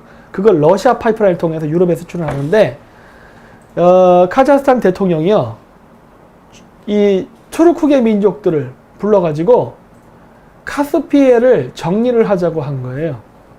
여러분, 국제법상 바다와 호수일 때 그 선긋기가 바뀝니다. 선긋기가. 지금 호수로 만들려고 그래요. 호수로. 나제르바예프 대통령이 야, 카스피해는 호수다 해버리는 거예요. 그렇게 되면 어떻게 돼요? 원래 그 시비엘이 해갖고 바다면 바깥에 공해가 되고 그러잖아요. 그럼 카스피해의 중간 지역이 공해가 됩니다. 누구의 땅도 아닌. 그렇게 되면 공동개발구역이 돼버려요. 그건 러시아 애들도 숟가락을 꼽을 수 있고 막 이란 애들도 숟가락 꼽을 수 있고 그래요. 그러니까 어떻게 되는 거예요? 이거는 짠맛이 나는 호수야. 이렇게 하는 거예요. 짠맛이 나는. 이거 소금물 맛이 나는 호수니까 바다 아니야. 바다가 아닌 호수면 어떻게 돼요? 국경을. 시비해리 이런 거 없어요. 그냥 쭉쭉 반띵 나누면 돼요. 호수를. 중간 이게 공해지라는 게 없게 되는 거예요. 이렇게 호수가 있으면은 그래요. 이게 카스피해다. 그러면 요렇게 해서 12N씩 갖고 중간에 공백지가 났는데 호수다 그러면은 여기 너, 여기 나, 여기 니 거 이렇게 해서 완전히 나눠버려요. 그러면 어떻게 돼요? 카스피의 많은 바다를 자기 땅으로 화시켜갖고 유전 개발이 가능해진다고. 근데 이러한 회의를 카자흐스탄 나제르바예프 대통령이 푸틴을 초청 안 하고 나머지 국가끼리 회의해버린 거예요. 이거 존나 웃긴 거야. 나 근데 이거 보고, 야, 이제 간이 배 밖으로 나왔네? 막 이런 생각하고, 미군 기지도 만들질 않나? 이제 푸틴을 왕따 시키고서, 야, 카스피해는 우리끼리 나눠 먹게 하나? 이렇게 딱 선언해버리고 하는 거예요. 배짱 있네. 우리나라도 이렇게 해야 돼요. 아시겠어요? 우리나라도 좀 본따서 황해를, 야, 황해는 바다가 아니라 짠맛이 나는 호수야. 이렇게 하고서 가져버려야 돼, 그냥. 에? 친미하면 그렇게 할 수 있는데. 안타깝다. 응? 거기 석유 나는데. 그래가지고, 자, 이게 뭐냐. 제가 지명을 썼어요. 여기 악타우라고 보이죠? 중간에. 이 악타우, 그 다음 그 밑에 쿠르기라고 써있죠? 악타우랑 쿠르기라는 도시에다가 카자흐스탄 정부가 미군 기지를 건설한 겁니다. 공식적으로 미군 기지 아니에요. 공식적으로 미군 기지가 아니라 미군 화물 보관 창고예요. 미군 화물 중에는 탱크도 있고 비행기도 있지 않나? 그러면 미군 기지 아닌가? 하지만 공식적인 명칭은 미군 화물 창고예요. 그래서 러시아는 야 임마 이거 미군 기지지 이게 왜 화물 창고야? 막 그러니까 카자흐스탄이 뭐라 그랬어? 너 이 새끼 나를 화나게 하지 마. 나를 화나게 하면 어떻게 한다? 키르기스탄 타지키스탄에다가 내 가스 공급해서 내 똘마니 만들 거야. 어떻게 할래? 그랬더니 러시아가 항복했다고 그랬죠? 그러면서 자꾸 러시아가 지지배배 거리니까 카자흐스탄이 뭐라 그랬느냐? 노란산처럼 야, 너 이 새끼 자꾸 까불면은 보세요. 요렇게. 요 위쪽 그래프. 왼쪽으로 가는 게 지금 카자흐스탄이 전통적으로 그 유럽의 석유를 파는 가스 파이프를 제가 대충 그린 거예요. 이거 말고도 몇 개가 더 있어요. 노보시비르스크 가는 것도 있고 막 여러 개 있는데 대충 이런 식으로 갑니다. 근데 카자흐스탄이 그런 거예요. 너 이 새끼 자꾸 떠들면은 러시아 쪽으로 가는 가스 파이프라인 안 쓰고 내가 독자적으로 밑에 보이는 노란색 파이프라인을 만들 거야 라고 주장한 거예요. 그리고 내가 이걸 보는 순간 한 거예요. 이게 어떻게 가능해? 왠지 아세요? 보세요. 이 노란색 파이프라인이 지나가면은 확실히 러시아를 통과하지 않아요. 러시아를 통과하지 않기 때문에 이것이 성공만 한다면 카자흐스탄은 러시아로부터 벗어나서 독자적인 자원 내교를 하고 더 이상 러시아 눈치를 보지 않는 자주국가가 됩니다. 이거를 만들려면 한 가지 전제 조건이 있어요. 뭐예요? 이란 정권이 없어져야 되네. 이란 정권 망하나? 이런 생각을 제가 하게 된 거예요. 그 기사를 보고서. 근데 지금 뉴스를 보면은 미국이 이란을 조지고 있죠? 이란 정권 전복될 수 있어요. 만약에 이란의 정권이 전복된다면은, 이란의 그 친미 반중 정권이 생길 수도 있고, 아니면 이란이 쪼개질 수 있습니다. 그건 제가 뒤에서 보여드릴게요.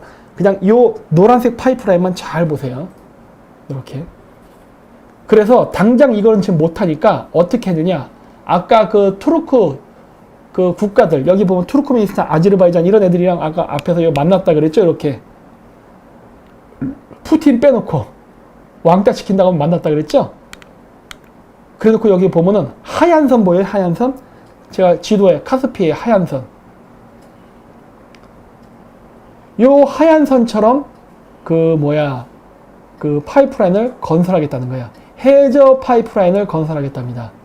해저 파이프라인. 근데 이 해저 파이프라인을 건설하기 전에 지금 카자흐스탄하고 그 러시아를 제외한 주변 투르크계 국가들끼리 합의한 거는 뭐냐?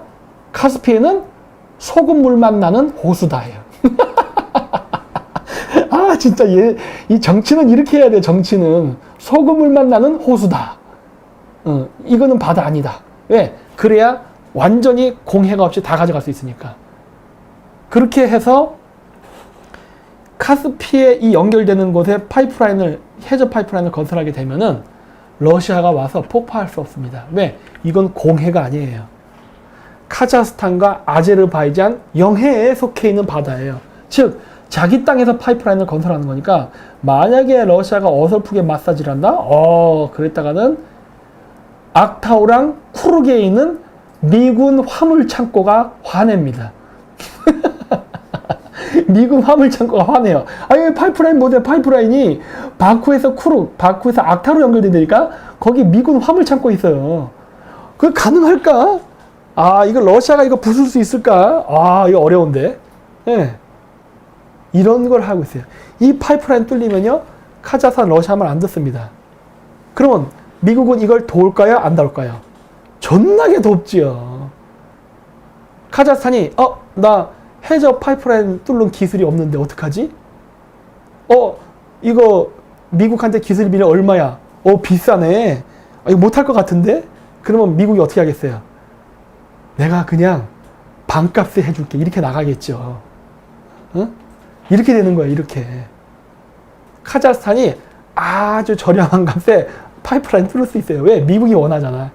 요럴 때 탁 건드리는 거야. 이게 외교라니까 그러네. 이게 외교야. 이거 카자흐스탄 이거 날로 먹는 자원 얘기 하나 해먹은 거예요. 그렇게 원했던 러시아 땅을 통과하지 않는 파이프라인을 이번에 트럼프 싸바싸바 꽂혀서 공짜로 해먹는 거예요. 그리고 또 하나, 어쩌면 노란색 파이프라인이 뚫릴 수 있습니다. 어쩌면. 그렇게 되면 중앙아시아 카자흐스탄을 통과하고, 그러니까 카자흐스탄, 우즈베키스탄, 투르크멘에서 이란을 통과하는 가스 파이프라인이 생겨요. 그 다음 석유 파이프라인이 생기고. 지금 미국이 우즈베키스탄을 아주 토닥토닥 해주고 있습니다.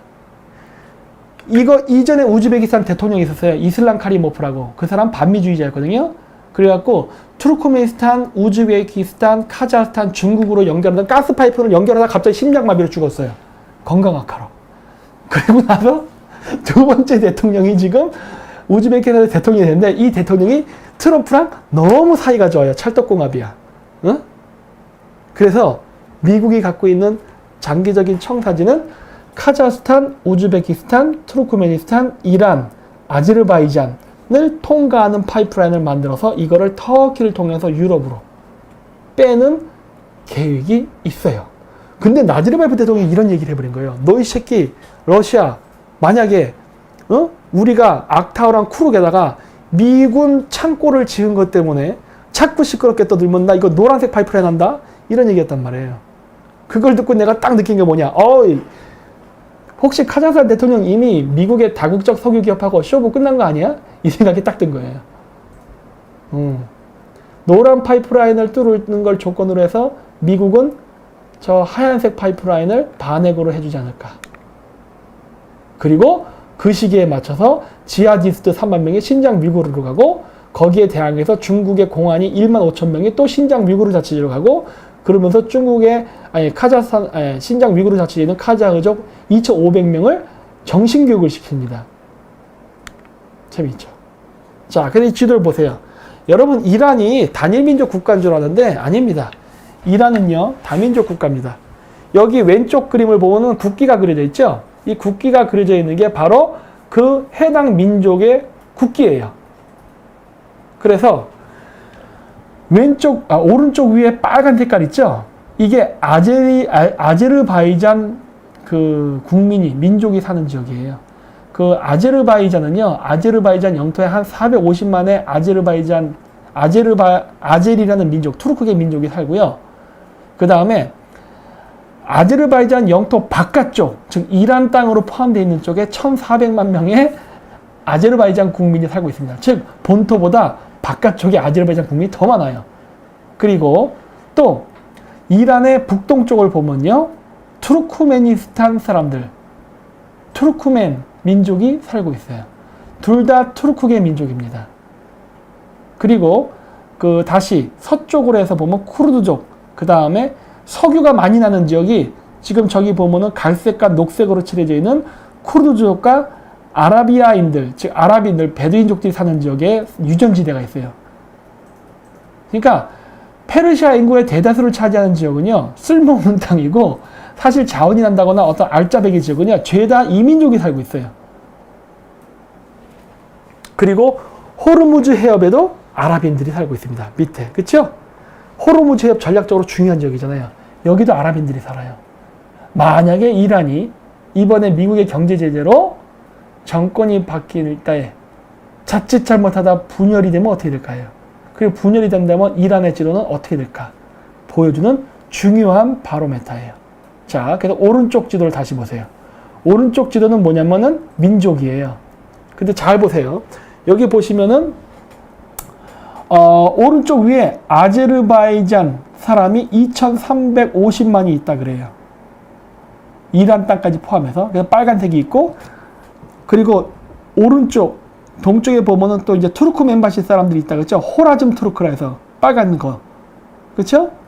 그리고 그 오른쪽에 보면은 회색으로 돼서 그러니까 투르크메니스탄 민족이 또 있다 그러죠. 그리고 또 그 옆에 보면은 분홍색으로 해서 마자니 아란이라고 해서 또 있고, 그 옆으로 해서 라시트라고 해서 여러 가지 투르크계 민족들이 쭉 줄을 쳐서 있어요. 자, 이걸 제가 왜 보여드렸느냐? 요거요. 앞쪽 지도. 나즈레바예프 대통령이 제안했던 파이프라인 중에 하나가 뭐였습니까? 노란색. 제가 주목해야 된다 그랬잖아요. 요게 카스피해를, 그러니까 이란을 통과해서 터키로 간다라고 했는데, 이 파이프라인이 지나가는 지역에는 투르크계 민족들이 살고 있다. 고로 이란이 이번에 미국과 모사드의 마사지로 인해 가지고 정권이 바뀌거나 이란이라는 나라가 분리 독립하는 사태가 발생할 때 예상되는 것은 무엇이냐? 바로 카스피해 연안한, 여기 보이죠? 제가 여기 표시할게요. 여기 카스피해 연안한, 여기 이란인들이 살지 않잖아요. 그렇죠? 이란인이 안 살거든요. 이 지역은 독립할 가능성이 있다. 예. 뭐 아제르바이잔으로 귀속되고 투르크메니스탄으로 귀속되고 뭐 이런 식으로 해서 이렇게 귀속돼 가지고 어쨌든 범투르크계 민족의 국가들이 저기에 독립국가를 세울 수 있다예요. 자, 그러면은 어떻게 되느냐? 다시 또 앞쪽 지도로 가서 이 카스피해를 짠맛이 나는 호수라고 규정하게 되면, 짠맛이 나는 호수, 카스피해의 바다의 몇 프로를 투르크계 민족이 가져가게 될까요? 하는 거예요. 요 일대가 투르크메니스탄 국가로 독립한다 그랬죠? 투르크계 민족으로. 그러니까 파이프라인도 뚫리는 거예요. 그리고 여기가 육지가 되니까 그럼 어떻게 돼요? 러시아는 여기만 붙어 있거든요. 여기만. 그건 여기를 제외한 거의 전체 카스피해의 80%는 투르크계 민족의 바다로, 호수로 들어오게 됩니다. 그러면 카스피해의 유전지대의 거의 80%를 투르크계 민족 국가들이 장악하는 거예요. 그거를 미국이 원할까요? 원하지 않을까요? 존나게 원하죠. 존나게 원해. 왜? 그렇게 돼야 러시아가 이 카스피해에서, 카프카스에서 영향력을 잃어버리니까. 나중에 혹시라도 체첸이나 아파지아라는 나라가 독립하게 된다면, 어머, 카스피해의 바다, 자꾸 왜 내가 바다라고 얘기하지? 호수는 점점 작아질 거예요. 러시아 영역이. 이거 나즈레바예프 대통령이 뭔가 코치 받은 것 같은데? 라는 생각이 드는 거예요. 이란 쪼개질 수 있겠다. 그쵸? 이때 우리나라 정부가 무엇을 해야 할까 하는 거예요. 여기 지금 사진이 나올래나? 이렇게 아까 제가 얘기했던 그 그림이 여기서 나오죠? 나오는구나, 여기. 우리나라는 그럼 지금 뭐 하고 있는가? 이런 상황에서 우리나라 정부는 뭐 하고 있는가? 문 대통령 재외 공관장에게 중국 1대1로 구성과 연계에 속도 내달라. 미쳐버리는 거죠, 진짜. 시대의 흐름을 완전히 역주행하는 거죠, 시대의 흐름을. 2017년 12월 18일이에요. 이때가 언제인지 알아요? 요 시기쯤 해가지고 임용석이가 레바논 가서 샤바샤바 하고 했던 그 시기예요. 그리고 문재인 대통령이 중국 가서 혼밥 먹던 시절이라고. 그때 이 얘기한 거예요. 미쳐버리는 거죠. 미쳐버려. 거꾸로 나가네. 그리고 우리 영길이 의원, 한중러 협력 동안 철도 연결 강조. 철도 연결 코스가 잘못됐잖아요. 내가 옛날 얘기하잖아요. 이 철도 유라시아 정책에 대해서는 내가 자신의 이제는 한국에선 내가 1등이에요. 이거 이렇게 연결하는 거 아니야. 그래가지고 이거 연결하면서 내가 저번에 카자흐스탄 갔다 왔잖아요. 그 관광으로. 그때 당시에 그 카자흐스탄 제 친구들한테 들었어요. 정치인들 들었는데 무슨 얘기 들었냐면은 그때 당시에 송영길하고 정세균하고 또 누구 세 명인가 갔다 그러더라고. 개무시 나가고 왔답니다. 개무시. 카자흐스탄에서. 취급을 안 했대요, 취급을. 그러니까 귀빈 대접하지 않았다고. 그거 어떻게 하냐고요? 아, 다 알죠. 거기 내부에 다 아는 사람이 있는데. 망신당하고 왔대요, 망신당하고. 왜? 카자흐스탄은 송영길이가 꿈꾸는 그런 그 파이프라인과 철도 안 뚫을 거라니까요. 지금 아까 뉴스에도 나왔죠. 나자르바예프 대통령 러시아의 대실망, 미국 쪽으로 선회 나오죠. 카자흐스탄이 지금 친미 반러라고 할 수는 없어요. 그냥 친미 중립적인 러시아 관계 반중으로 돌아섰단 말이에요. 근데 지금 문재인 정권 강요랑 좋은 관계를 맺을 거라고 생각하세요? 아, 왜 이래 진짜. 어? 왜 이런 식으로 국제관계를 못 읽어? 그러면서 뭐 송영길이 저기 뭐 나주나산 갔다 와서 뭐 시장 감개무량하고 개소리하고 시장. 내가 그때 그래서 그랬잖아요. 러시아로부터 해가지고 나진으로 들어오는 그 철도 루트를 거꾸로 가면은 고려인 강제 이주의 루트가 된다고. 이 병시 같은 놈하고 내가. 어? 그 고려인 강제 이주가 멈춘 지역이 바로 카자흐스탄 우시토베예요. 홍범도 장군도 거기에 끌려가서 거기서 스탈린 간첩한테 맞아 뒤졌다고. 에? 왜 니들은 빨갱이들이 죽인 거에 대해서는 말을 안 할까? 스탈린도 홍범도 장군 죽였는데 왜 스탈린 개새끼란 말을 안 할까? 고려인들 그 시베리아에 데리고 가서 얼려 죽이고 두들겨 패 죽이고 다 했는데 왜 소련군에 의한 민간인 학살에 대해서는 얘기를 안 하면서 왜 메가더 동상에다 불을 지를까? 난 얘네들의 이러한 정신 상태를 이해할 수가 없어요. 응? 병신 같은 새끼들. 아이고 씨. 그래서 결론인데 이게 아까 내가 너무 많은 것들을 얘기해서 여러분들이 정리가 안 될까봐 제가 좀 그림으로 쉽게 그렸어요. 일단 미국이 중점 관리하는 포인트는 두 개 지역입니다. 현재 중국과 이란이에요. 물론 북한이 있지만 북한은 이 전략 속에서에 들어가 있는 거예요. 그래서 들어가 있는데 이 중국은 여기 제가 써있는 이 모든 나라들과 거래할 때 비트코인을 많이 거래합니다. 왜? 중국은 중동과 무기 거래를 하고 그 다음에 동남아시아와 1대1로 프로젝트를 진행하고 그리고 중남미 국가와 마약 거래를 하기 때문에 아까도 나왔잖아요. 홍콩에서 중남미 마약 그 카르텔 애들이 돈 세탁했다고. 이런 업무를 대행해 주거든요. 그렇게 해서 벌어들인 돈을 가지고 수익을 창출시키고 해요. 그리고 그 돈이 다 어디로 가냐? 또 해킹, 산업 스파이, 미국의 기술 훔치고 이런 것들에 쓰이고 또 그 돈을 가지고 미국의 핵심 4차 산업 기술들 MMA 합병하는 데도 쓰이고 이러는 거예요. 그리고 신무기 개발하고 그리고 또 북한 애들한테 돈 퍼주고 핵 개발하라고. 이란도 마찬가지고. 그래서 여기서 이란과 중국이라는 두 개의 축을 무너뜨려야 되는데 중국을 무너뜨리는 거는 조금 시간이 걸려요. 중국이 그래도 물론 지금 존나게 얻어터져서 그렇게 상태지만은 그래도 중국은 숫자도 있고 좀 볼륨이라는 게 있어요. 뭐랄까 면도칼 아니지 과도칼로 코끼리를 찔러서 죽이려면은 수백 번 찔러야 되잖아요. 어? 코끼리를 과도칼로 찔러 죽이려면은. 어? 그러니까 중국은 지금 상처를 많이 입었죠. 죽을 정도는 아니에요. 그리고 미국 입장에서도 죽이기 쉬운 나라는 이란이에요. 그래서 이란에 집중 포화를 할 겁니다. 그리고 이란이 무너지면 어떤 축이 무너지냐? 여기 그림에도 있지만 바로 북한이 중국을 통해서 중동으로 무기 수출하는 루트인 레바논, 헤즈볼라, 하마스, 시아파, 예멘이라는 국제 시아파 테러리스트 조직이 무너집니다. 이 축이 무너지게 되면 중국은 이란을 통한 원유 거래도 못하게 되고 비트코인, 돈 세탁 이런 것들을 못하게 돼요. 그러면 상당한 타격을 받아요. 그래서 미국은 이란을 먼저 칠 수밖에 없습니다. 이란만 무너지면 중국은 3분의 1은 무너졌다 보면 돼요. 그래서 미국이 지금 중국을 때리지 않고 계속 주변 국가들을 치면서 중국의 가지를 자르는 작업을 하고 있습니다. 근데 이란은 꽤 큰 가지예요. 이제 어느 정도 정리가 돼가고 있다는 거예요. 여기 뒤에 꼽사리 국가들 보세요. 여기 러시아, 한국, 바티칸, 이 들러리 국가들. 얘네들은 지금 입 다물고 있죠. 문재인 대통령이 요즘 꼼짝도 못하죠. 이번에 휴가를 어디로 간지 보여주지도 않을 것 같다며. 왜 그래? 무서워? 내가 얘기했잖아요. 그래서 그렇게 하지 말라고. 인생 그렇게 살지 말라고. 왜? 그렇게 하면 너희들 위험하다고 내가 얼마나 얘기를 많이 했어. 내가 내가 좌파들을 미워하지만 내가 그래도 문재인 대통령 한국 사람이라고, 어? 내가 그렇게 힌트를 줬는데 말 안 듣고 지 마음대로 하다가 결국 이제는 자기가 휴가를 어디서 보내는지도 숨겨야 될 정도로 목숨이 위태로운 지경에 달했잖아요. 러시아 보세요. 네타냐후가 협박 전화까지 할 정도로 푸틴의 위상이 쪼그라들었죠. 나제르바예프 대통령 어떻게 했어요? 카스피해 문제 논의할 때 러시아 빼고서 해버렸잖아요.